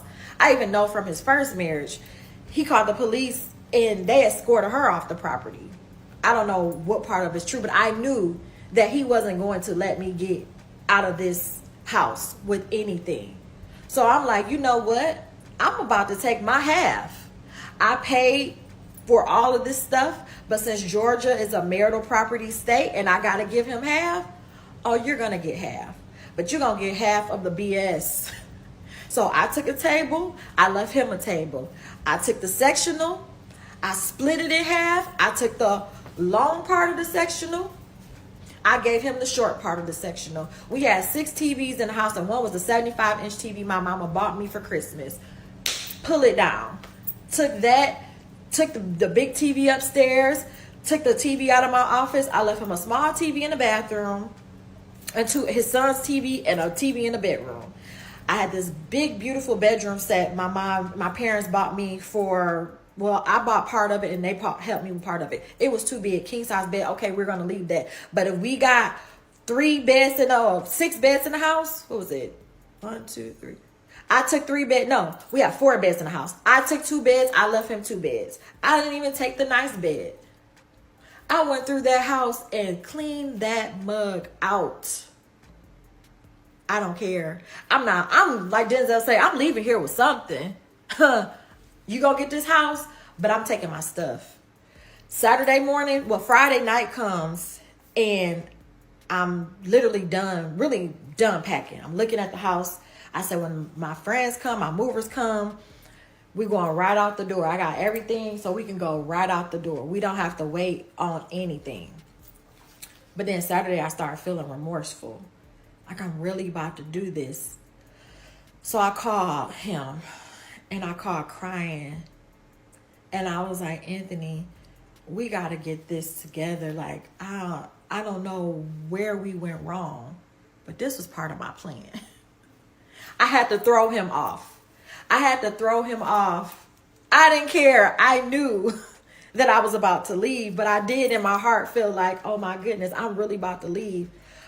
But I wanted to cry and call him. So in his mind, this girl ain't going nowhere. She ain't leaving. She ain't going nowhere. Baby, Saturday morning came. We pulled up that U-Haul truck. We got that stuff up out of that house. And I felt so free. But before I did that, since we had cameras all around the house, Thursday and Friday, I was testing the cameras. I had Google, like, how can I disable the cameras? I went and unhooked the Wi-Fi, went and touched the Ring camera. Okay, he can't see. I Seen told on my y'all phone that the camera in the front and the back, it was disabled when I turned off the Wi-Fi. He can't see. All that day on Saturday, I had that Wi-Fi turned off because I didn't want him to know who was going in and out. I didn't want him to see me move. Yeah, of course, he was 8 hours away, but I don't know how long it's going to take us to get all this stuff out this house. We got to go. We got to move. We make one trip to my apartment, take everything out, go back for the second trip. We're in the house getting the last little bit of things. And all of a sudden, I hear, Candace, he knows. He knows you're moving out. My heart sunk because I'm like, is he here? How does he know? It's always a nosy ass neighbor. Mind your business. All of a sudden I hear my son say, man, you need to get out this yard. The neighbor across the street, Anthony calls the neighbor across the street and tells him it's something going on in his house. The cameras are not working. Go and see. This man is in a suit. He has been at an event. He leaves his event and he comes over to our yard and says, I know Anthony, but I don't know none of y'all. Sir, you know me, because every time I come outside, I'm stretching or walking. You go outside and you're staring at me. You know who I am. I come out the house and I'm like, are you on the phone with him?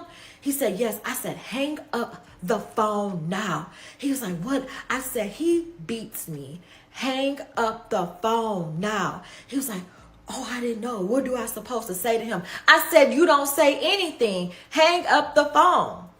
The police was sitting right between my house and another house watching. So the police were called as well. We packed up the rest of that house because we weren't doing anything we weren't supposed to do. Went down the street and I was free, y'all. I was finally free. With my stuff. I left his car.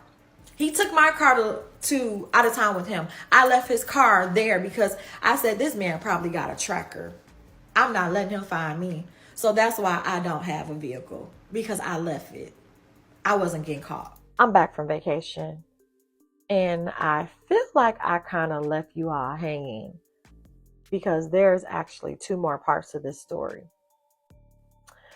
This is part 11 of why I left my husband of 14 years due to domestic violence.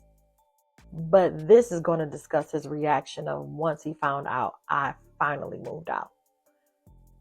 So just to rewind, to go back, as I said in a previous video, he caught me on that Friday. Well, I caught him on that Friday because I needed to let him think that I was hurt. Now, was I hurt? Oh, definitely. But it was all part of my plan to give him a call because I want to throw you off and not make you think that I'm actually packing up this stuff and leaving. So I gave him a call and I was crying and I'm like, I'm so hurt. I can't believe you did these things to me. Like, I was so good to you. I know I wasn't a perfect wife, but I was a good wife to you. I had your back. I loved you. I was there for you. I can't believe you treated me like this. And he was like, baby, I'm sorry. I don't know what happened. We're going to sit down. I'm going to get some help. Things are going to be different when I come back. I'm going to get some help. Okay, whatever. Saturday morning comes and one of my friends shows up. We go get the U-Haul and we are putting stuff on the truck. I get a call from him. And at this time, I had unhooked the Wi-Fi because I didn't want the cameras to pick up what I was doing. So when I unhooked the Wi-Fi, I get a call from him and he calls and he says, baby, I've been up praying for an hour. And God revealed to me and he spoke to me and said that if I don't treat you right, if I don't treat you better, he is going to take you out of my life.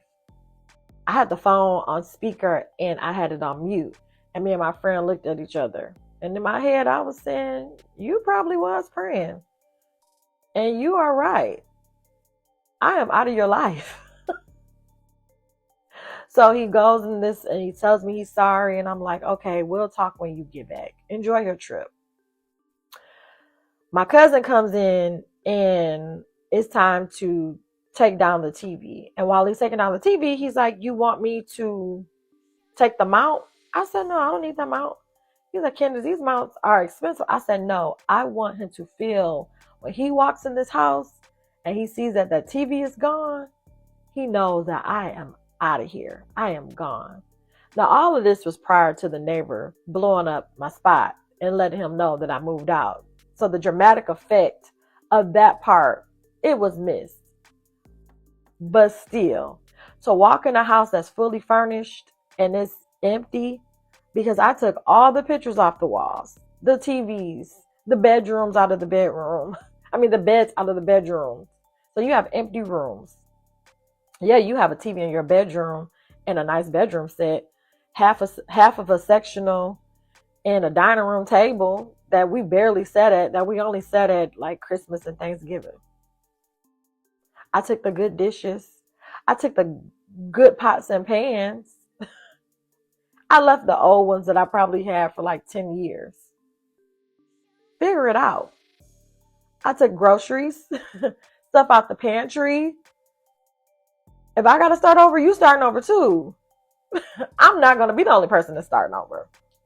So after the neighbor blows up my spot and tells him that I moved, the police were there, and my cousin get in the U-Haul truck. And as we were going down the street, my cousin was like, you go ahead and drive because your name is on the license. Your address is on the license. And if they see your move, they know that you're a resident there. So I'm like, okay. I start driving. As we're switching drivers, my husband calls me. It was like, Candace, what do you have going on? What you doing? And I said, I moved. And I don't want to talk to you again. This is your last time talking to me. I will have my attorney call you from here on out. And I hung up.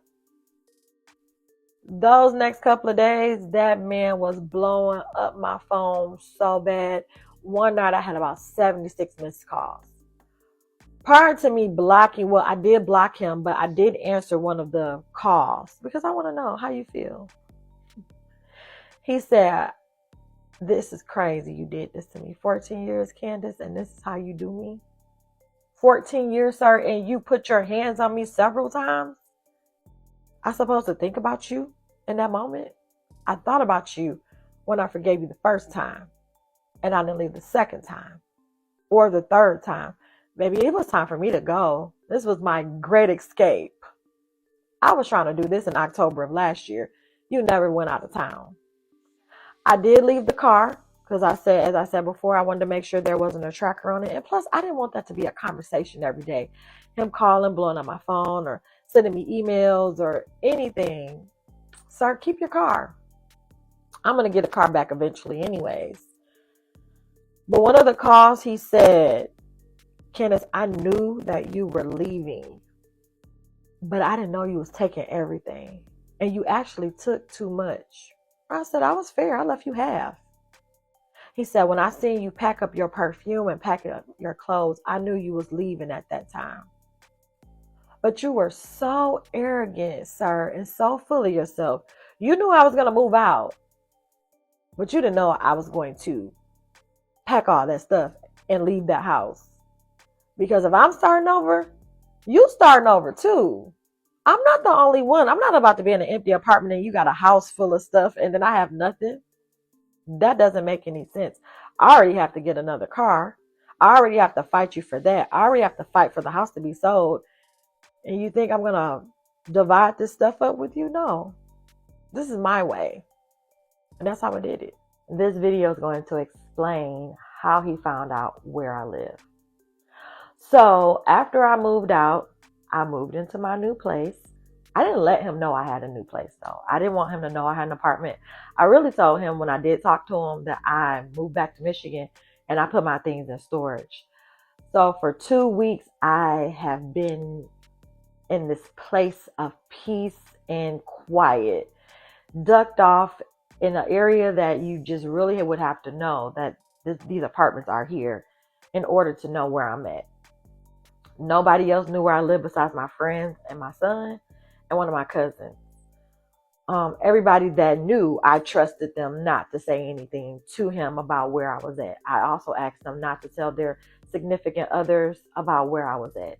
I don't want anybody to know. I need this to be ironclad. So when I moved in, my friends, they came up.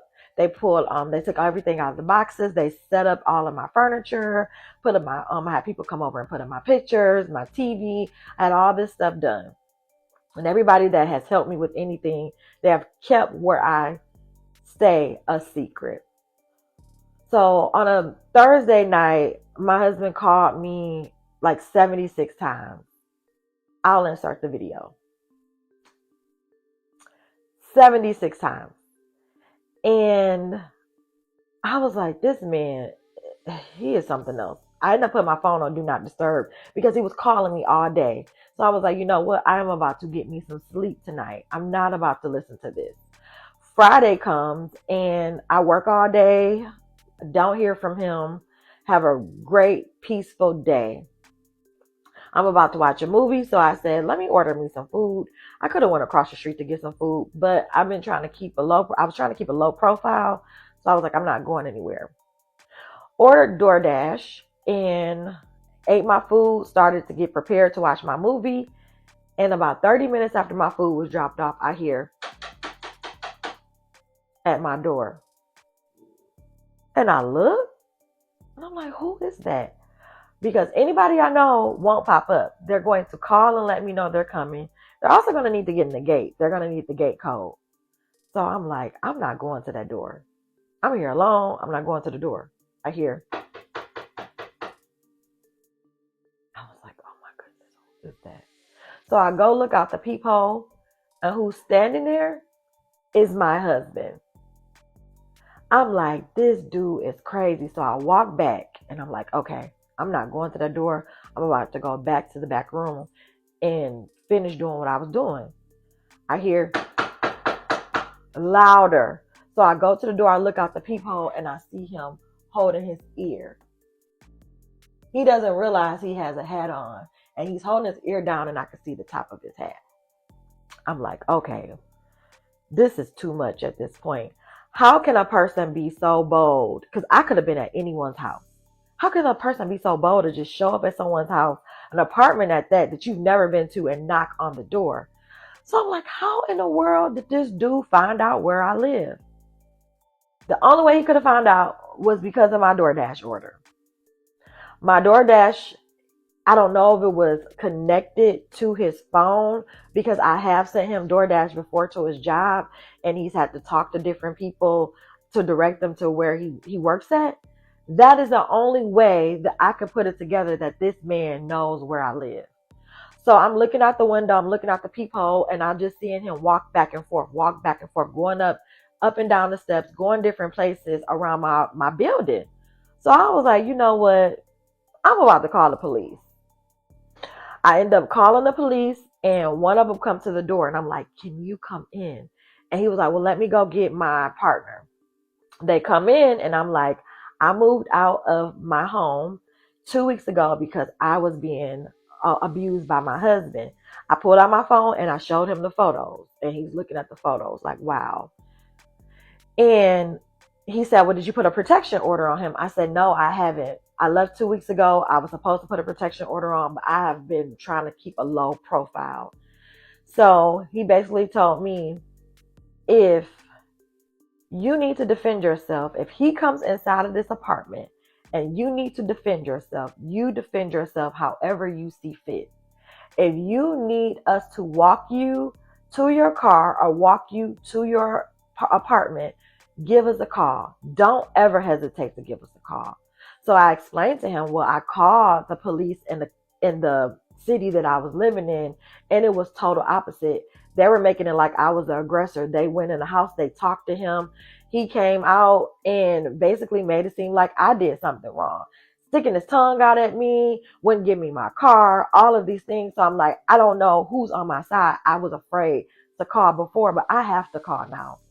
They reassured me, give us a call. He gave me the information of how to send a protection order. My phone starts ringing again. I end up answering it after the police left. I heard a man in your house. Who in your apartment? I said, this is not my apartment. Yes, it is.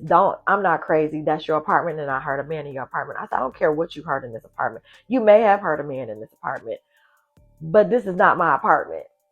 And he said, well, I'm not out there, but I sent my boy over there to check. And he said, you called the police on me? I said, you don't even have anybody that likes you enough that would do something like that for you. Who would come over here and check? Did you pay somebody to do it? Where you get the money for that at? Like, who was your boy? It wasn't his boy. It was him. My car that I drive was seen out here. You came out here. That's the bottom line. So I'm like, this is crazy. I get up the next day. I go and put a protection order, a temporary protection order. I then went to a friend's house so I can get to Michigan. I bought me a plane ticket to Michigan. I'm like, I'm about to let the dust settle. I need to be away from here for a while. So that's what I did. I stayed at my friend's house for the weekend, and then I left and went to Michigan. I put the protection order in, but I had a court date. They attempted to serve him. I talked to him on and off while I was in Michigan to see if he got served. He finally called and said, Candace, you really got me served? You really put a protection order? You really think I will hurt you? Candace, I made a mistake. I was drunk. You don't keep making the same mistake. If you're going to drink, you made a choice to drink. If that was the reason why you did what you did to me.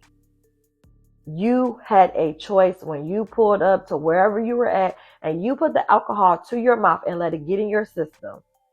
You made that choice. That was not a mistake.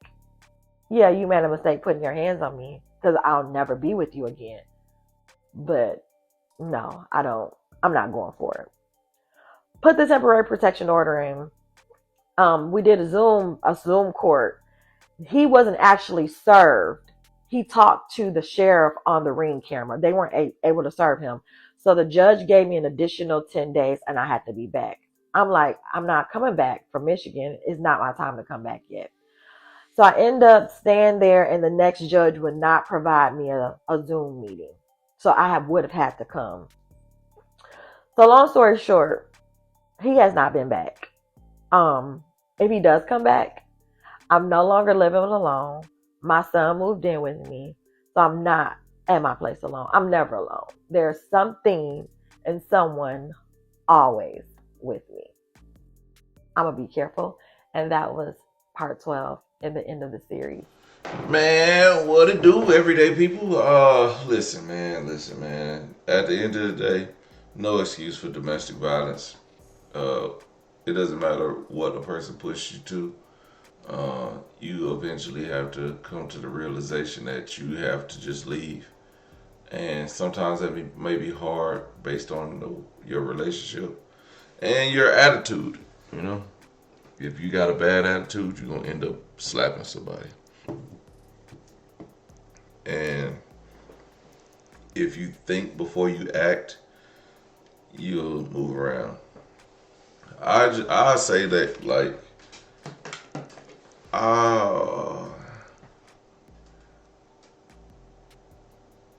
Man, I think as a man, I've learned so much about women gaslighting you to make you do stuff. And even to a situation where a person tried to do something to me, to gaslight me, to do something to them. And it was a whole altercation. And that person tried to put me in jail, but they couldn't because in all actuality, I was in the right to defend myself. And I'd be like, and I just think like, damn, that motherfucker tried it. But what you just gotta do, man, you gotta call the police. Stop trying to handle shit yourself. Stop trying to be man or woman. Stop trying to handle that shit yourself. Get the laws involved. It doesn't matter. It sucks. As a man, calling the police, they gonna look at you stupid. So the fuck would, because in any instance, if there's a violent situation, your ass going in cuffs, pending the outcome, whether you be released or taken to jail. So really, man, just to not have to deal with this, just call the police. Fuck it. Fuck it and fuck them. You know? And I learned that the hard way. Again, like I said, man. And an abuser, a narcissist, is always gonna paint you as the bad person. Like this guy, her husband, continue to, oh, you gonna do me like that? You gonna do me like that? And it's just like, yo, you know what a narcissist will do? A narcissist will take something that you have said or done and use it against you. Even if you apologize, you like, man, I shouldn't have been that way. I shouldn't have did this, but we need to move forward. And they'll be like, they'll take that, even though you was in the right, you are 100% in the right. They will take that and use it against you. And it's just like, what do you want to prove? So again, that's why you got to get the police involved. Call the police. It's hard. You don't want to be embarrassed, but you just got to do it. You just got to get the police involved, because some people just don't listen. They think that shit's supposed to be sweet. Nobody's supposed to just show up to your house. Nobody's supposed to just stalk you. You know, if you let like I have children, so, you know, in any instance, their moms are supposed to be like, you know where I live just for whatever sake, you know. But my older children, they older, and my younger children, you know, it is what it is. But you got to let their mom know where they are. But that doesn't give the mom the right to, you know, just do whatever they want to do at your place, you know. So same thing with a man. If you let a man know where you live for whatever reason, and I'm gonna tell you why a lot of women let men know where they live because, call me a liar, but y'all don't like to get up and go and take the kid nowhere. So a man gotta come over and pick up the kid. But that man should not be popping up at your house, should not be driving by your house, should not be in the area of your home without, especially if he don't live over there, he should not be over in that area for no other reason but to see your kid. And any other reason that he'd be over there, man, I don't even drive by none of my kids' mama's house at all. So, you know, cause it ain't no point in me being over there. We don't even live near each other. Ain't no reason for us to drive by each other. There's grocery stores, Walmarts, everything away, and I don't have to, Target. Everything is out the way. My job, all that. We ain't got no reason to cross paths, and you'll never catch me crossing paths with them. You know what I'm saying? Well, we don't even go to the same place to hang out. If I know you go to a place to hang out, man, I ain't going there. Well, I need to be there with you for. If you there, I know it ain't shit there. They're like, ain't shit going on. Man, these domestic relationships, these violent relationships be crazy. When you would be the narcissist, dog, and everybody think that they right. The main person that think they right is the main abuser. And then I want to say something to women who make money, who make more money than they man make. If you make more money than your man, and he hasn't contributed nothing to the home, if he's not helping raise the kids, if he's not cooking, if he's not cutting the grass, if he's not, taking out the garbage, if he's not changing, light bulbs or fixing the sink or none of that crap, then you ain't got a man. You got a kid. I mean, you had another son. And what I do know from this story is she didn't always make a lot of money. But what happened was they was together and they was in it together, so they was gonna stay strong broke. Well, she started to come up, right? And she started to want to attribute more to their family and do. Where he went wrong is he didn't evolve, and two, he didn't put his support in what she was doing.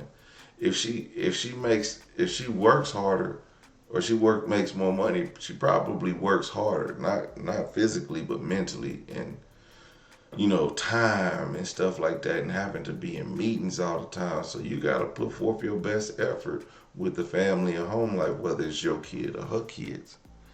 Then he didn't make sure she was straight. Putting the cars in just his name, I don't understand that idea. What was she thinking? But she messed that up, and he let her do it. Even though she made more money as a man, you still have to be a leader. And you weren't a good leader. And then after she felt that he was cheating, he turned it around on her. And what he knew is he needed her more than she needed him. So he played every role that he could to keep you in. And eventually, it ain't gonna last long. They always think it's gonna last long. They always think what the worst part about narcissists is that they think they have this undoubted control over you that you'll never wake up and be like, man, I can do better than this. Bro, I'll be telling you, after getting away from my narcissist, bro, shit, life was good. But for everything that went on, I started to see. You know how your family know. Your family will be like, they'll make jokes about you being with a narcissist. When your family start making jokes about you being with a narcissist, you know you was fucked up in the game. They had your head twisted in the game. And then you be like, man, yeah, I fucked up. I don't know what the hell. But then guess what? When you try to go into another relationship, you got to tell them, hey, You gonna shut all that shit down, and now that person gonna tell you, shit, you broken. You need to heal from that. You broken. I'm like, broken. They be like, you broken. Like, ain't nobody broken. But you put certain boundaries up because you like, I trusted someone and this is how they did me. A person that she loved for 14 years, she trusted him and that's how he did her. So you think that she about to let some boundaries? She ain't about to let none of that shit go. All that shit is embedded into her mind and will be for the next few years. And then guess what? She gonna get with another cheater. And she in Atlanta. So, you know, all I'm saying is she just need to move. She needs to move from Atlanta and take her losses.